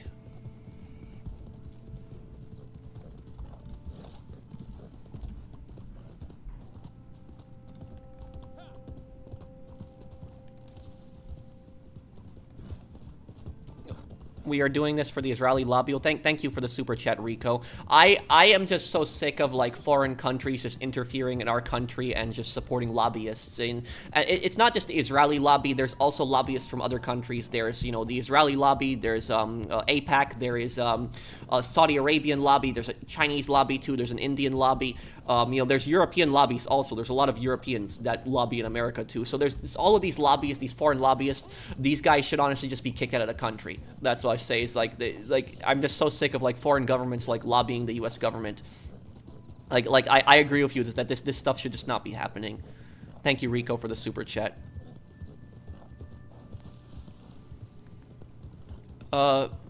None of this would have happened if we had the Libertarian Party running our country. The uniparty system, red and blue, needs to be... Well, thank you, Isaiah, for the super chat. Not to get into the whole, you know, political drama, but I will just say this, is that the reason that libertarians cannot win an election is because people don't vote for either Democrat or Republican. People only vote for Democrat or Republican, and the only reason that people vote for the two parties is because they basically see the other party as worse than the other one. So, like, people will vote for Democrats because they see the Republicans as worse, and people will vote for Republicans because they see the Democrats as worse. But they won't really be voting for the parties because they generally like them.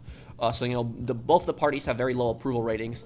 You know, I think the only thing that could be done is that both parties have to be broken up. Like, you know, both parties, Democrat and Republican Party, have to be broken up. And then when you do that, you can have, like, smaller parties start running.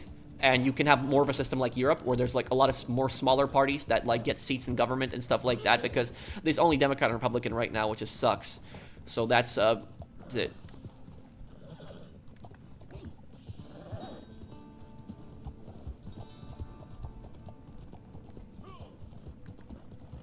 Okay. do this mission here. Oh my, damn these. Hey Wicked, how are you doing, dude?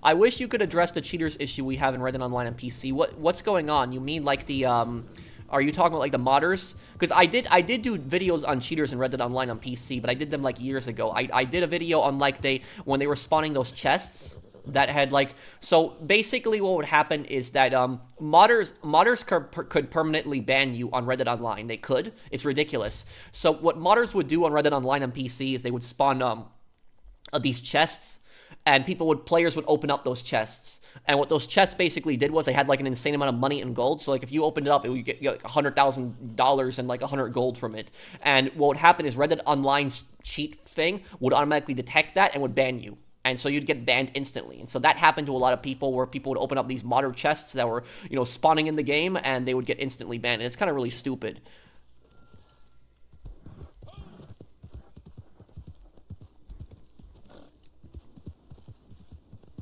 Do you think that Japan would have surrendered without the nukes because of the USSR taking Manchuria? No. I think that when the USSR took Manchuria, that definitely, you know, hurt them really badly. But Japan still had a pretty big army still at home. So that's what I would say about that. Thank you, Baghead, for the super chat. I think that they still would have kept fighting.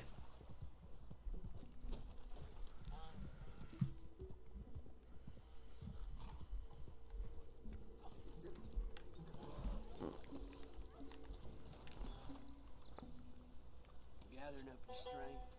That is. This guy's right next to me too. I think I hear him. Oh, there he is. Found him. Still looking. What the? This ain't for me. No. I won't forget this. Thank you, Wall Street Money, for the super chat. I'll wriggle out of this. Oh, this, I actually don't even know what this shirt is. This is also a real country shirt. This is good material. This isn't like some cheap knockoff. This is, I bought this at a country store like a couple years ago. I really like this shirt, so I got it. So that was it.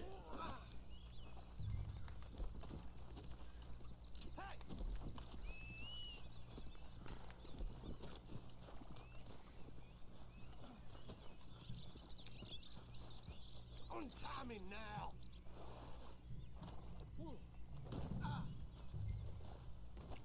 Can people stop being mean to each other, killing each other, and stop doing horrible shit and live life and have free will? Because life is short. Goddamn, every minute is something everyone's suffering. Yeah, I agree with you, Visionary. Not for me.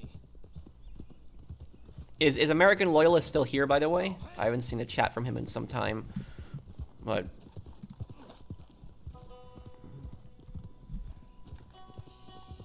I missed your super chat. Hold on, let me look. Jesus. Well, I don't know if it was necessarily for that. It was just that it was, you know, George W. Bush and his administration, they lied about WMDs in Iraq as an excuse to go in. That was back in 2003. And I remember I feel so ashamed. I feel so ashamed that when I was a kid I supported that war. So like when I was 8 years old when that war started, I remember it too.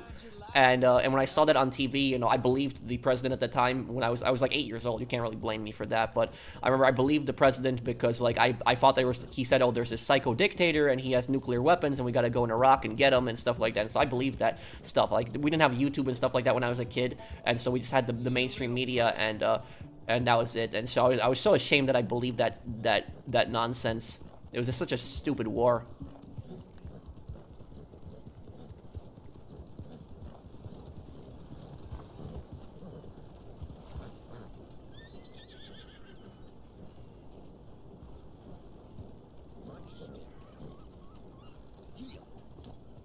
Of course.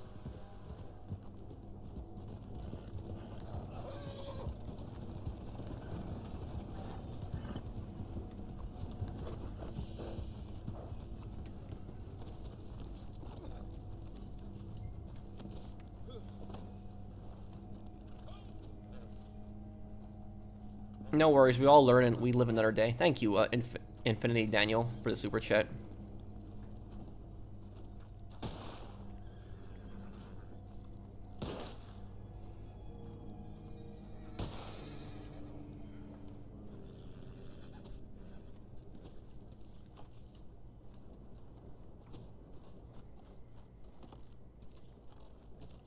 Grind your life away, you know. Surprised you brought him in breathing. You mentioned that this couple messed with locks in your apartment. No, it's so let me explain. It was not at it wasn't at my apartment. It was at my house. So this is what gets confusing a little bit. I live in an apartment, but I own 2 rental properties, which are homes. The reason that I don't own a home myself and I don't live in a house is because I live by myself. And I don't need a house. I don't need that much room. It's a waste of money and it's a waste of space for me. So I prefer to live in an apartment. But I do have a business with my 2 rental properties. Now, basically with the locks changing, what that was about was I had this couple that lived at my my first rental property, and the couple that lived at my first rental property, they were millionaires. So they were people that they were originally from Portland, Oregon, but they came out east to my state in the Midwest because they were expanding their business. So they had a roofing business with like hundreds of employees, and they expanded their business from they went into Montana, they went into Wyoming, and then they kept going east until they reached my state. And so they wanted to rent out a house so that they could set up their business here before they go back to Montana. Now, about them is what they started doing is they started renting out the house to their workers, and I didn't know that. I didn't know that they were doing that. She, asked me if she could let her brother-in-law stay at the house for like a month or 2 until he finds his own place, and I said that's fine. That's not an issue. But there was no brother-in-law. She was apparently bringing in workers. And and they were paying her rent in my own house and stuff like that. And the thing is she was late on rent like every single week. Every week she was late on rent. And so this woman is a millionaire. This woman has way more money than me, much more money than me. And this woman, she would constantly, I would text her like a week after every single, she was late a week, and I would text her, I was like, is everything okay? What's going on with the rent? And she would just say to me, I'm sorry, I'm on a business trip in Montana, like constantly the exact same thing over and over again. And that really pissed me off. She's like, I'll get to it when I get back. But like, imagine if I bought a roof from her, and I didn't pay her for weeks, and I just told her, I'm sorry, I'm on a business trip or something. She would not accept that. So like, I was too nice. Those were my first tenants, but I should have put a late fee on that. I should have literally punished them for doing that. I never charged them a late fee, but I should have done it. I do regret that I didn't do that, because that was unacceptable. But about the locks change. So one of their workers, the worker who was living at the house, so there was like one worker that was living at the house, and he had his wife living with him, and he was paying them rent, and then they were paying me. He got fired by them. And he ended up suing them. I don't know what he got fired for. Don't ask me that. I don't know. The only thing I know is he got fired and he was suing them. Now, what ends up happening is I asked them if they wanted to renew their lease. And I didn't know that the guy was living at the house. And they told me, oh, no, we don't want to renew the lease and stuff like that. It's like, we're moving out. And I was like, okay, that's fine. Now, the guy ends up calling me at like really early in the morning. And I end up answering the phone. And I got woken up, I remember, by that. And he was like asking me like, hey, is this Patrick, so and so forth? And I said, yes. I'm like, who is this? And he's like, are you the landlord? And I'm like, yes. I'm like, who are you? And he's like, oh, I live at your house. I live at your rental property. And then I was like, wait, what? You live at the rental property? Like, I've never heard of this person before. And then I'm like, where's the millionaire couple? Where are they? And he's like, oh, they went back to Montana. They haven't been living here in months. I've been living here. And I was like, oh, great. Stuff like that. So I didn't even know about that. And then he said to me, they're trying to get me thrown out of the house. They're trying to get me, evicted from your property and stuff like that, because they wouldn't give me your contact information. I wanted to contact you so I could sign a new lease with you, and I could keep living there and paying rent and stuff like that. It's like me and my wife are living here, and and what I basically told him is my response to him was, if you've kept the house in good condition, you haven't, caused any issues in the house, if you are willing to sign a lease with me, I'll sign a lease with you, because you got all your furniture in the house, so you don't get thrown out and stuff like that. And he's like, oh, great, thank you so much. So what I did was I went to my property management company, and I asked them if they could, make a new lease for me. So I run my own property on my own. I don't have a property management company manage it for me, but what they do is they do tenant placement, and tenant placement is basically where they will find like a tenant for me. So like, they will make a lease, they'll advertise it online, and then they'll find like somebody to rent out the property, and then and in exchange for that, they basically get like 70% of the first month's rent. But then after that, I get 100% of the rent for the rest of the year. But so I go to the property management company, and I ask them like, hey, can you guys draft a new lease, and for this this guy here, and send it to him. Now we end up sending the lease to the guy. and the guy he signs it, but his wife didn't sign the lease.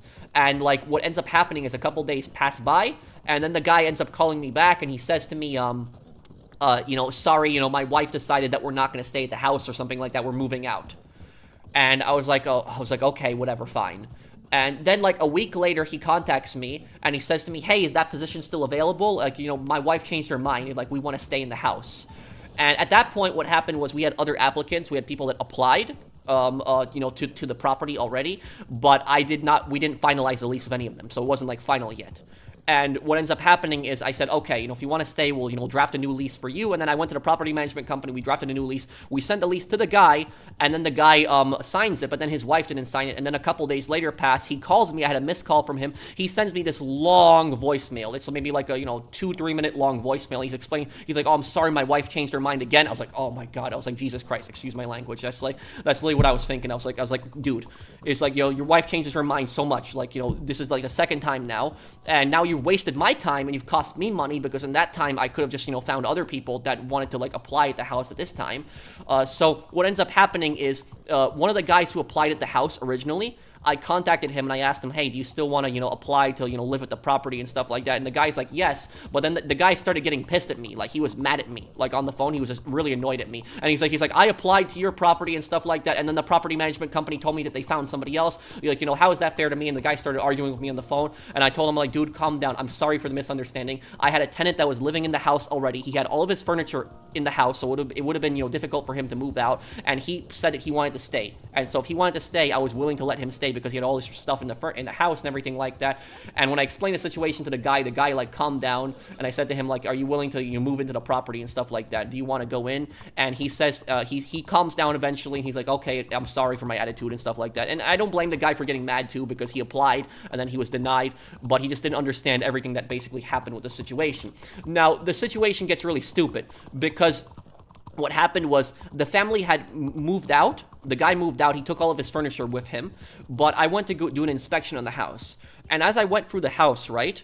I was just talking about my rental horror story. I went through the house. The house was clean for the most part. There wasn't anything, nothing was messy. Everything was clean. Microwave was clean. Fridge was cleaned out. Everything was good. House was vacuumed. There really wasn't that much issues. However, though, when I went into the garage, that's where the issue was, in the garage. In the garage, I had a keypad.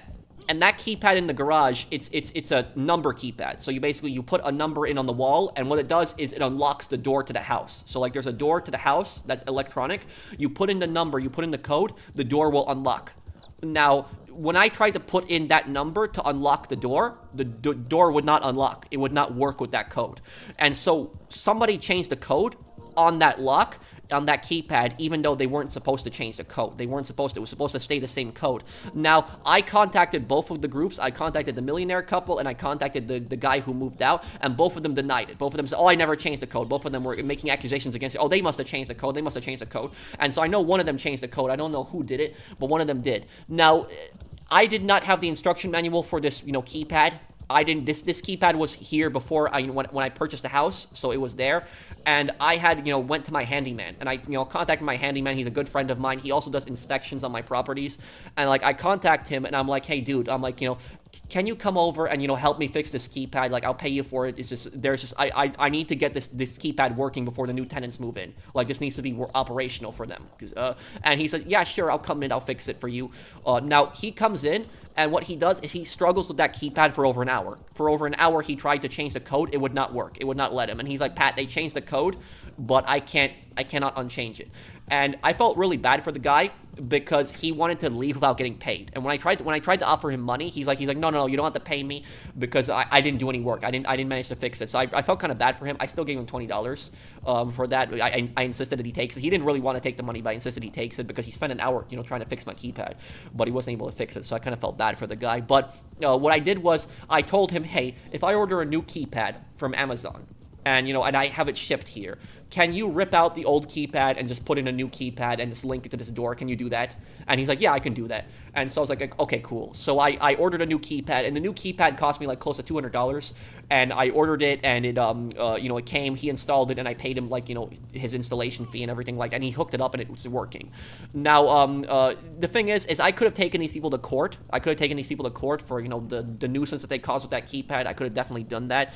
But the reason that I didn't take them to court is because I just did not want to deal with any of them. I didn't want to deal with the millionaire couple. I didn't want to deal with the guy who lived there with his wife who moved out. I didn't want to deal with any of them. I just wanted them out of my hair. I never wanted to see them again. That was basically it. So I could have just taken them to court for that, but it would have just dragged on for weeks and stuff like that, and I didn't want to constantly go back to court and over again. So I was like, I'm just going to take the $200 loss, and I'm just going to move on at that point. That was just it. I just did not want to deal with this crap. So that's basically the whole backstory. It wasn't a lock in my apartment. It was a keypad that was in my in my house. But one day when I make a I'm gonna make a video on my channel one day, and that video will be like a guide to being a landlord and like things to do and things not to do, and I'll also explain how to get into it, how to purchase your first property and stuff like that. I'll do that in the future, but it's like I'll definitely include this story in there and talking about that. And also for people wondering, those were my first tenants. Those were the first tenants I ever had. And that's it. So like when you're a landlord, the first tenants that you're gonna have are either gonna be amazing or they're gonna be crap. There's really no in between. And that was like the first tenants that I had, and it was like a bad experience. But it was at least a learning experience. At least I learned a bit, what to do and what not to do and stuff like that. But that was just a overall crappy experience that I had there. And if you're wondering, the guy who ended up moving in, he has been living there since 2023. So he's been living there close to 3 years. This July, it'll be 3 years, and he has not caused any problems, really. Sometimes he's been a little late on rent, I will say that, but he's always been like a nice guy, never charged him a late fee. So he's always been a nice guy. He's never caused any problems. He lives there with his wife and his daughter, and they're, for the most part, really nice people. They never caused issues. So they have, they've been pretty good tenants. But the first tenant that I had was just it was just a disaster. That's basically what I'll say. When did this happen? This happened like 3 years ago. This whole situation happened like 3 years ago. And the thing is that the people that did this, these guys were millionaires, the people that did this stuff. And I was not renting like a mansion to them, but for people wondering, it was just like a, 4-bedroom house in the Midwest. That's what it was. So like if you know what Midwestern homes look like, the Midwestern house with like the big garage on like the side of it, and then the house on the right side, that's basically the type of house that it is. So it was like that. So these were millionaires that did stuff like this. So like when people think of like bad tenants, they usually think of like somebody's going to destroy the property, not paying their rent. They're like really disgusting in the property. But these were millionaires that were doing this stuff. So like it shows you that even like really rich people, like they can be some of the worst tenants that you have too. And for somebody that's like really rich too, is like the amount of times that she was late on rent. Like she had like much more money than me. She ran her own company with like so many employees. The amount of times that she was late on rent is just disgusting. Like that's it. Like these rich people are just like constantly trying to make an excuse for why they can't pay on time. It's just honestly just disgusting.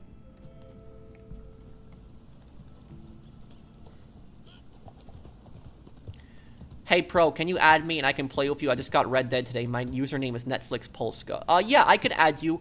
I'll add you a little bit later. I can't add you during the stream, but I will add you a little bit later. I can do that.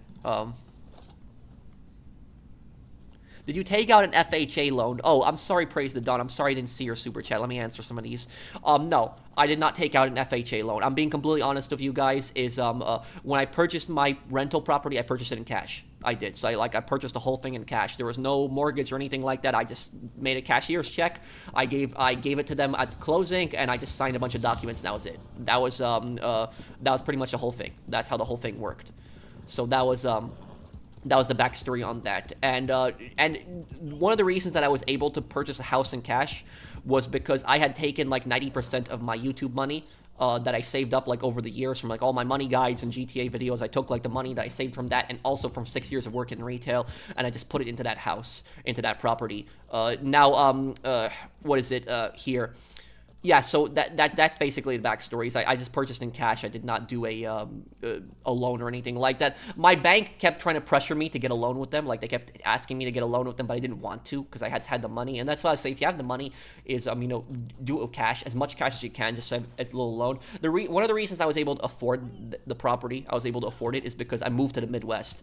And where I grew up in New York City, you have to remember that. So going from the New York City to the Midwest And the place that I live in, it's like, I guess you could call it a city, but a lot of people call it a town.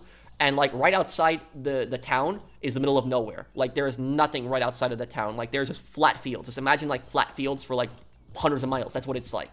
There's maybe like a few towns here and there, like very small, much smaller, but that's pretty much what it is. It is and property prices here are so affordable. They are so affordable. Like I can purchase a 4-bedroom house here for like a fourth of the price in New York.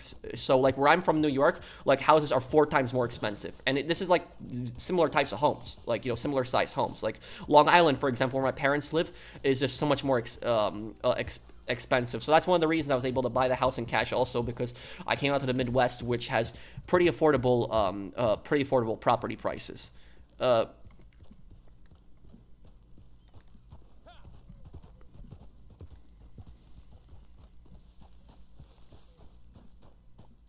Hey Pro, I was gonna donate $100, but my wife changed her mind. Oh man, you're making fun of that story I just told. I know, I get it. It's cool. Thank you, Wall Street Money, for the super chat. Your recent crazy current events video is so awful. I truly don't understand how there's good in the world sometimes. Yeah, and that judge who stole that World War II veterans like life savings, that is just so evil. Thank you, Cayman, for the super chat. But that is that it is just so evil that like somebody could do something like that. And I don't know why the court let her keep like most of the money. Like they only made her pay back. They made her pay back like over $100,000, but she stole more than $380,000. So I don't know why the courts let her keep the money. And the fact that she only got 4 years of probation and she still got to keep her pension. So that's disgusting.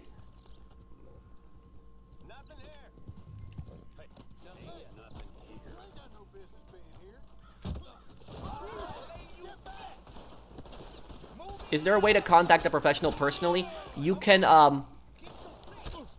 you can email me. My business email is my About Me page. What do you think about Napoleon? I'm reading his books. It's really interesting. Napoleon is a very interesting figure in history. Here's the thing about Napoleon is Napoleon was not this evil psychotic dictator that like you oftentimes hear about. Was he a dictator? Yes, 100%. But he was not this, you know, pure evil psychotic dictator that like you hear about. Like one thing that I hear a lot of people say is people call him the French Hitler. I've heard that so many times. People say, "Oh, he's a French Hitler." I will tell you something about Napoleon. Napoleon is not even 10% as evil as Hitler. I wouldn't even say that he's 1% as evil as Hitler. So did Napoleon do some bad things? Yes, he did do some bad things, and there are some people that died because of him. But it is not to this nowhere near the scale of like Hitler. Like Hitler was like pure evil, where like Napoleon did try to do some good things. He did try to do some good things, not just for his people but for other countries as well. Like he put in the Napoleonic Code. Napoleon was a supporter of the French Revolution. He was a supporter of the idea of social equality.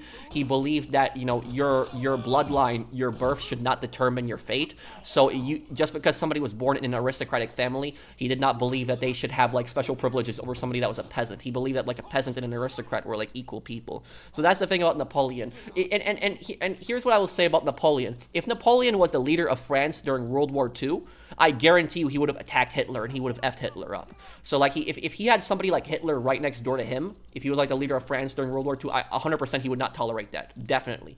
He would not tolerate that. He would have like, you know, messed Hitler up if he was alive in that time period. So that's basically what I'll say about Napoleon is, you know, yes, was he a good person? No. You know, I would say he did some bad things too. But he's not this, you know, evil, you know, pure evil person that's like a lot of times depicted in like history. And this is what also people don't know about Napoleon is that the people that Napoleon fought against are not good people. Like all the leaders that Napoleon fought against, most of them were pretty bad people. So like, you know, the leaders of like Prussia, Austria, like Britain, like, you know, Spain, none of these people were good people. Like especially Russia. Like Russia had the worst leader of all, like the Tsar. So it was like all of these guys that he fought against, these were not good people, like the people that Napoleon fought against. The reason that they're portrayed as good people is because they defeated him. That's it. But the reality of the situation is a bit more complicated. A lot of the wars that Napoleon fought against, he did not start these wars. Some of the wars he did start, like when he invaded Spain, for example, that war he did start. But a lot of the wars, he was defending himself. It was like these countries were constantly forming coalitions. They were forming coalitions against France, and they were constantly attacking France. The reason that they wanted Napoleon gone so badly was because Napoleon had threatened their rule. Because Napoleon was this guy who, even though he came from a noble background, he was not even, French. He was Corsican. And he managed to rise to like to become like the leader of France, and that never happened in European history before that, where like somebody could like rise all the way to the top and become the leader of a major country. And for these like kings and queens in Europe, this threatened their power, this threatened their rule. They basically thought, oh, this guy's like an outsider, this guy threatens our rule, we can't have him spreading his French revolutionary ideas. And so it was the aristocracy and the church. They're basically trying to protect their power, and so that's why they were trying so badly to get rid of Napoleon. It was because they felt that Napoleon threatened their rule. Ultimately, that's why they were trying to get rid of him. I will say, though, the worst thing that Napoleon did do, the worst thing he did do, and there's no excuse for this, is when he brought back slavery in Haiti.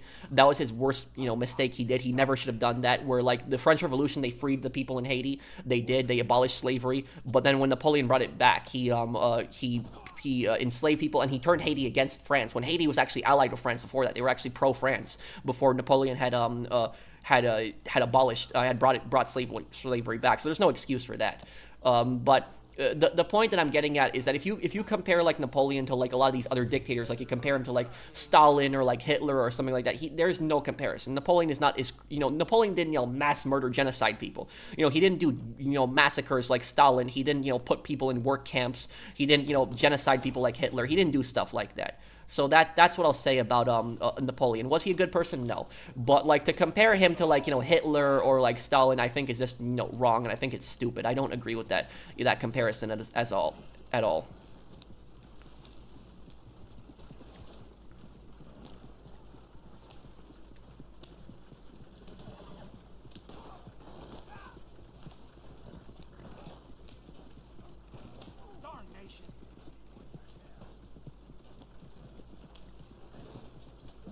Napoleon brought back slavery. Yes, he brought back slavery in Haiti, and that was his worst mistake. He never should have done that. It was the worst thing he did.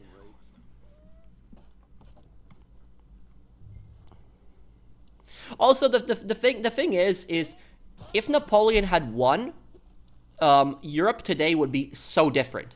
It would have been so different.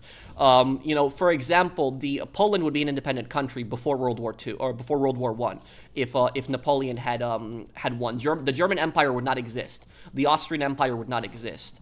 For him, the British Empire probably still would exist, but Germany, the modern day land of Germany, probably would not exist because Napoleon was very against like a unified German state. He was extremely against that. So, you wonder like what would have happened if Napoleon would have won, like how different Europe's map would have been today, and like what would have basically been going on and stuff like that. Did Maximilian Robespierre abolish slavery? Yes and no. He was not the single one who abolished slavery, but he was part of it. He was part of the movement to abolish slavery. So he had like a great hand in abolishing slavery, but he wasn't like the sole guy who did that. It was like a team effort in France. I messaged you on PlayStation as well. Oh, okay, Andreas. I'll take a look at it a little bit later. Yep, I'll look at it later. Hey, Pro, overall, not Mafia related, but what are your thoughts on playing Yakuza and Kiwami? I hope you're doing, well, one more thing before they persecute the, I hope you're doing well, one more thing before they persecute the cancer patient scammers. Wait, what are you talking about, Tommy Angelo? That last part, I'm a bit confused. I enjoyed the Yakuza games. I did like them. It was a great game that you guys introduced me into. No, the Napoleon movie was not the most historically accurate thing. It was,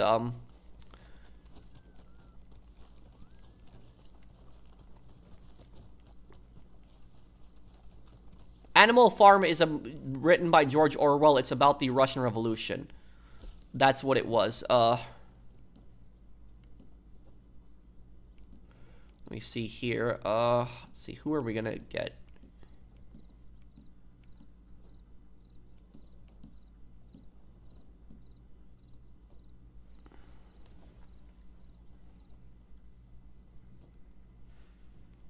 It's okay, Tharish. No one to apologize.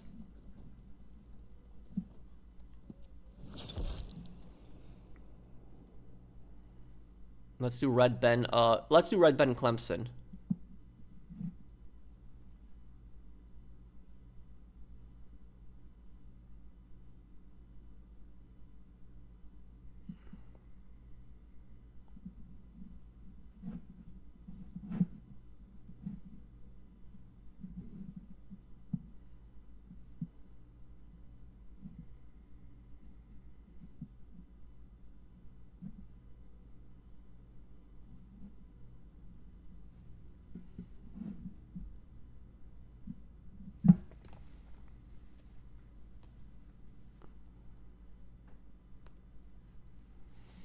What were you trying to ask me, by the way, Tommy Angelo, about the...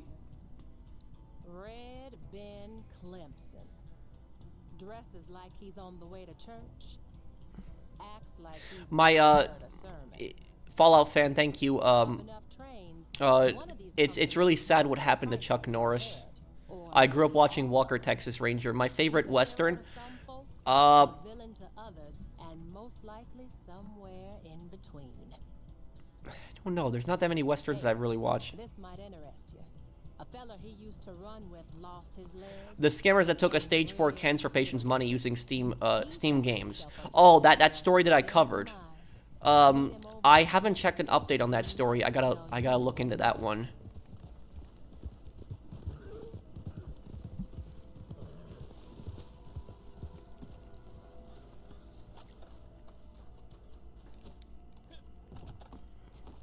Hey, you looking for Red Ben?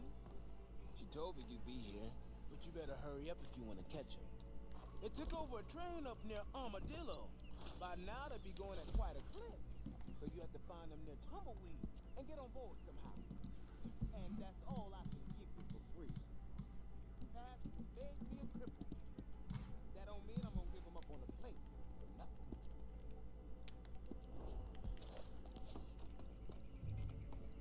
Bribe, hang on. All right then. Let me see. By the time you get to them, the train will be going through here. Get there quick. You'll find them. General, we have to get on the train as quickly as possible in this mission.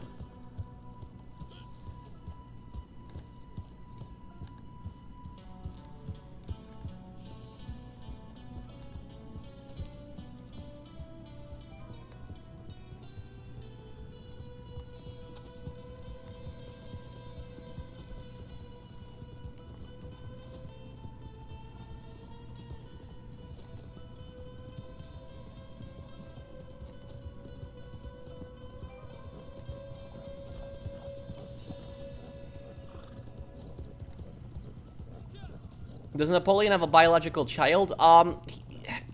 He had descendants. I know that. He had affairs with a few women. I don't know entirely. I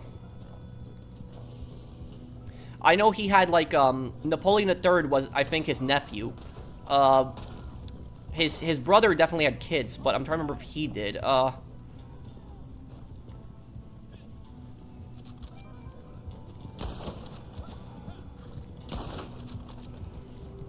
Get in the carts quickly, because there's gonna be guys that are gonna chase us on horseback.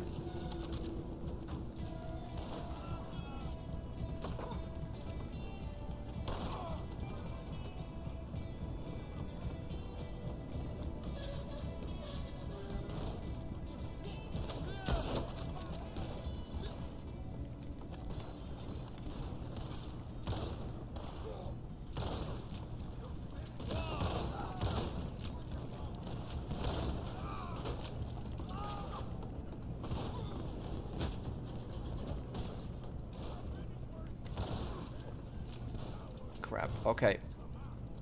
I don't know if we should kill these guys or not, because... Okay, we're gonna have to kill these guys. Clemson, though. Don't kill Clemson. Clemson's the only guy we're not killing. Because there's a unique dialogue of Clemson that I want to get.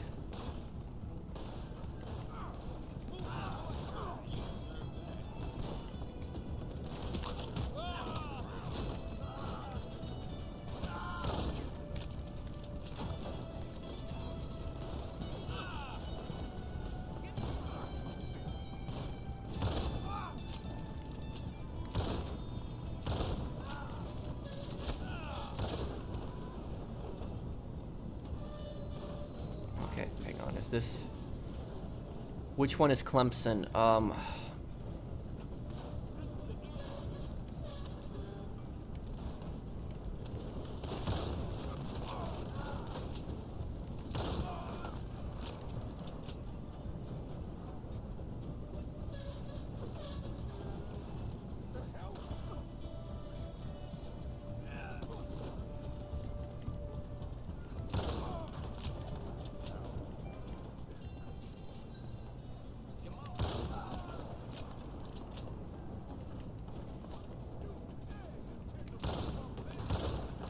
crap.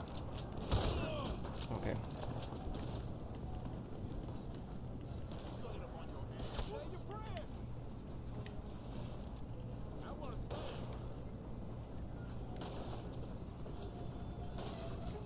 Thoughts on Estonia, the Baltic country? What about it? Exquisite vibes.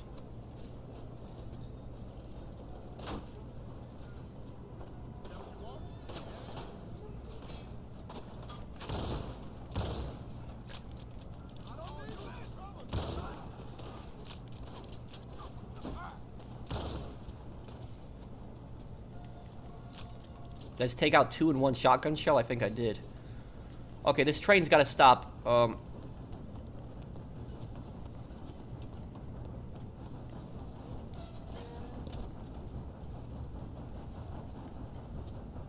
Get out.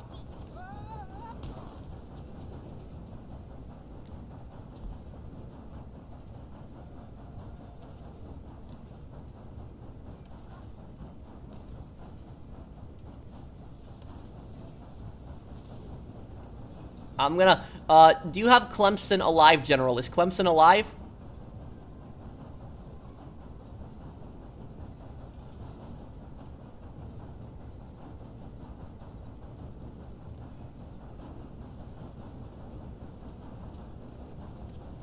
I want to show you guys something really interesting in this that a lot of people don't know about. Hold on.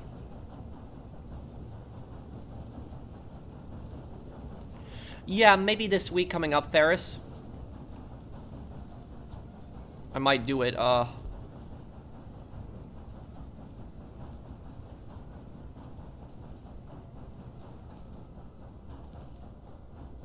Okay. Okay, he was right there. Should I be saving as much as I can when I'm young? Yes, 100%. You should always be saving.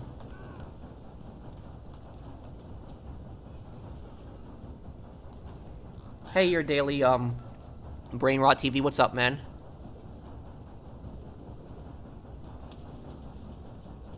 Not yet, Zach. No, I haven't. Oh,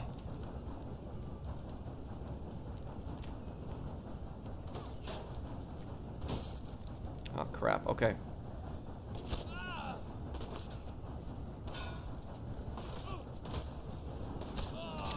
Damn.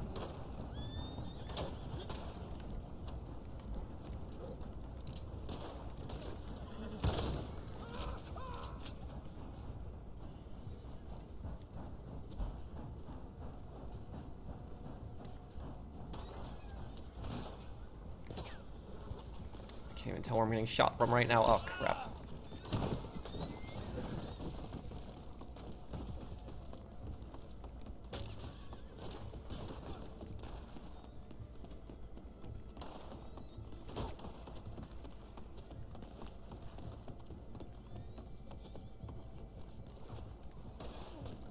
Oh, this is Red Ben Clemson. Okay. What the? Where did he go? Where's...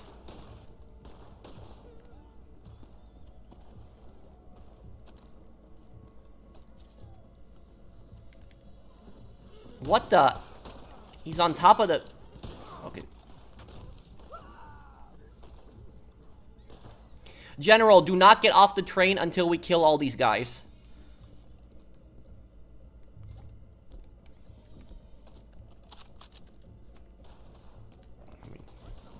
Hang on, stable. Also, don't put Red Ben Clemson in the bounty wagon. Let me put him on my horse.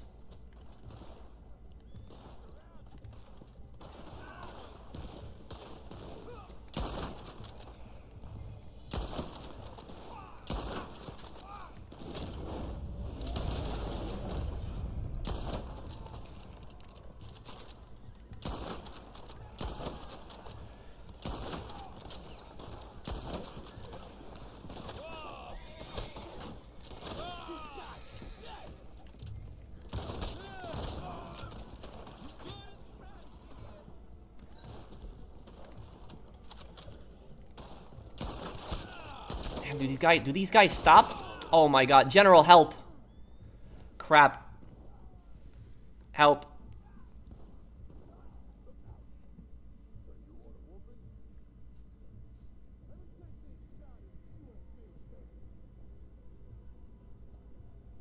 Okay, thank you.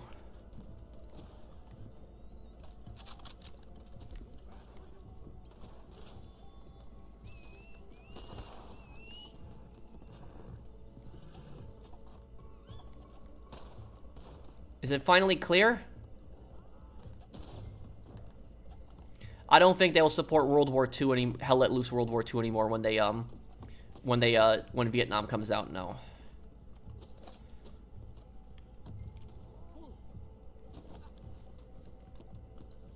General, remember what I said? Don't put Clemson in the bounty wagon. Just keep him on your horse. Actually, put him on your horse.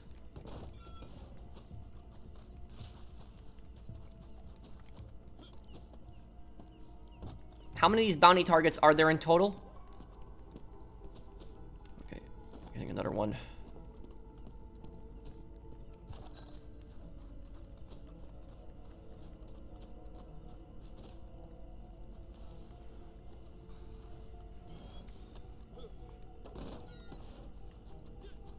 I want to show you guys something. There's a secret scene in this mission that a lot of people don't know about. I want to show you guys something. General, follow me. Don't deliver Clemson. Just follow me.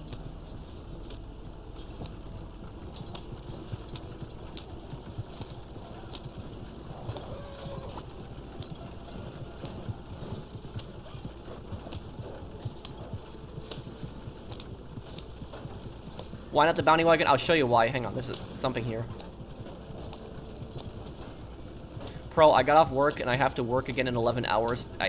I know, dude, that sucks. Like, when I worked in retail, it was the same thing. You know, you get off and then, you know what, and then you only got like an hour or two to get some food, take a shower, and then go to sleep, and then work the next day. I'm sorry, dude. I know it's not easy.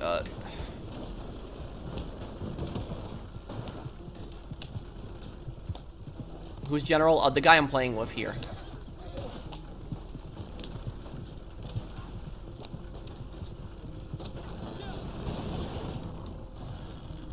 What's this? Okay.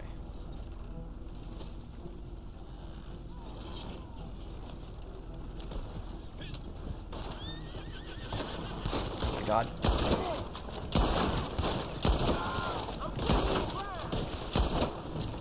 Where's the horse going right now?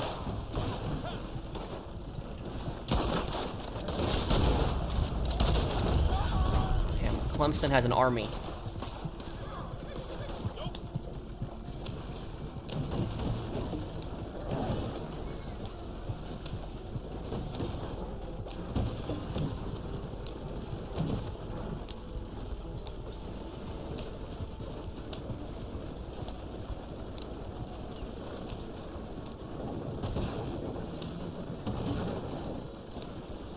Can't be that far from this now.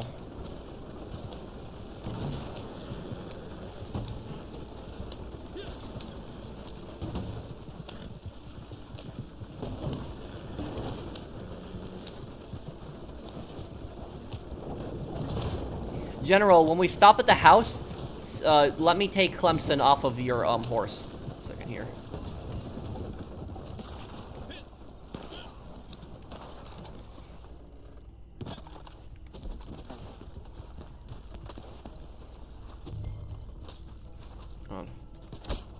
Oh my god. We're getting shot at.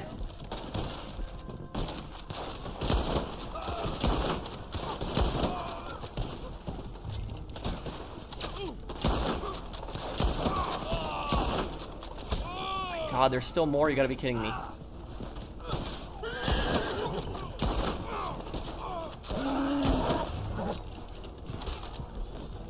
You gotta be kidding me right now.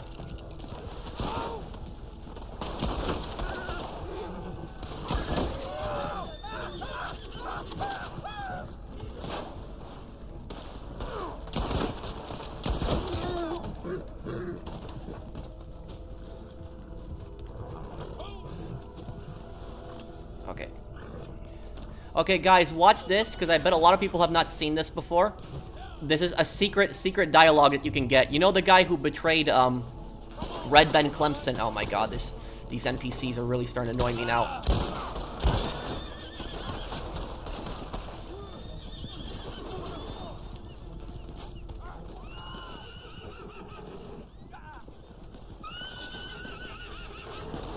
You can bring him over here. Look. I knew it was you.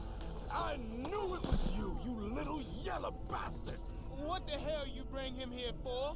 Get him out of here. I knew it. I didn't, Mr. Ben, I swear.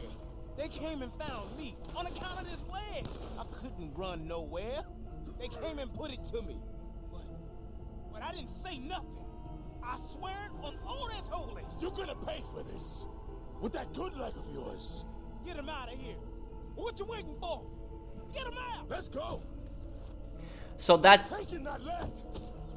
So that's a secret dialogue that you can get if you bring him there. That's the guy who betrayed Clemson. A lot of people don't know about that dialogue, so that was like a cool attention to detail, yeah.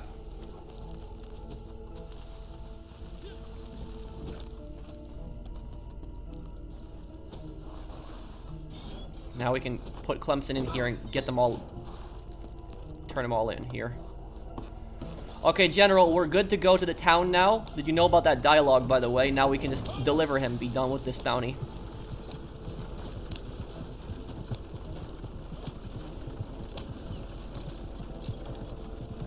I just hope that no more of these guys spawn. Yeah, I would say it is in my top 10 something. Okay, there's Armadillo. We're not that far.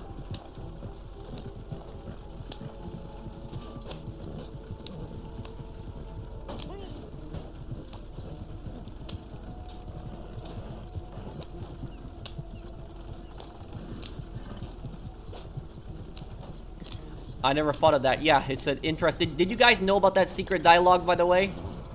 That you can get that if you bring Red Clemson to the guy who betrayed him? You're not evil, Blake, just confused. That's from Outlast 2, Isaiah. I remember that dialogue.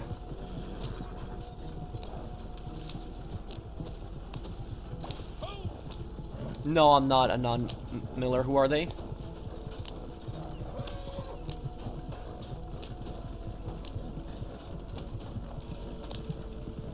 It's also nice to kill time, since the game gives you the most gold for turning in bounties the longest time possible. Yep. So we are going to get max payout because we took our time with that mission, too.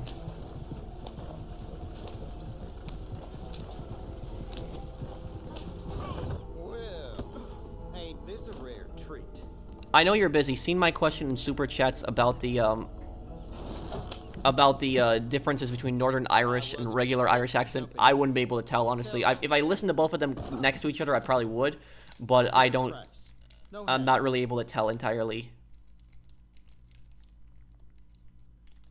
I know the guy in, what is it? The biker gang leader in Tulsa King. Because Tulsa King is a mafia TV show that I watch. The biker gang leader in Season 1, he has a Northern Irish accent. He's from Northern Ireland. I know that.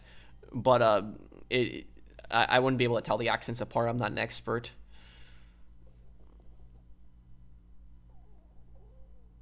Which character in Yakuza Kiwami 1 and 2 do you hate the most? In the first game, Jingu, I hate the most. In the second game, Takashima,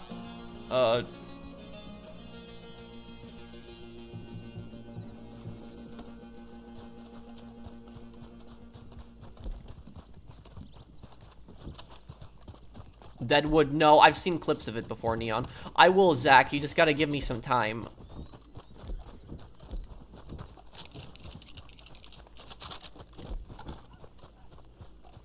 Okay, so we will probably, I guess we'll probably wrap up this stream here. That was probably a good way to end it there. It showed you guys a little extra dialogue also with that mission. If there is there anything you guys want to ask me here before I head off here?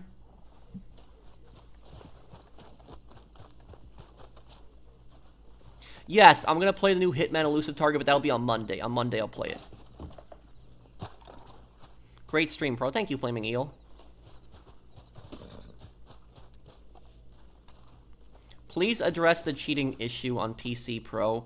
I have been harassed for years by the creator of Fortitude mod menu. What? I've never heard of that, but those specific mods. I know about the chest one, but hold on a second. I will save also your comment, and I'll look into this too. I'll look that up later. But there's some apparently some new mod menu on Red Dead that's causing problems on PC. But I will say though, even if I make a video talking about it, dude, nothing's gonna change. I could probably look into it, maybe make a video on it. But even if I make a video on it, nothing's gonna change because Rockstar does not care at all. Like about Red Dead Online, like they're just ignoring the game. They abandoned the game years ago. So unfortunately, they're probably not gonna do anything about it.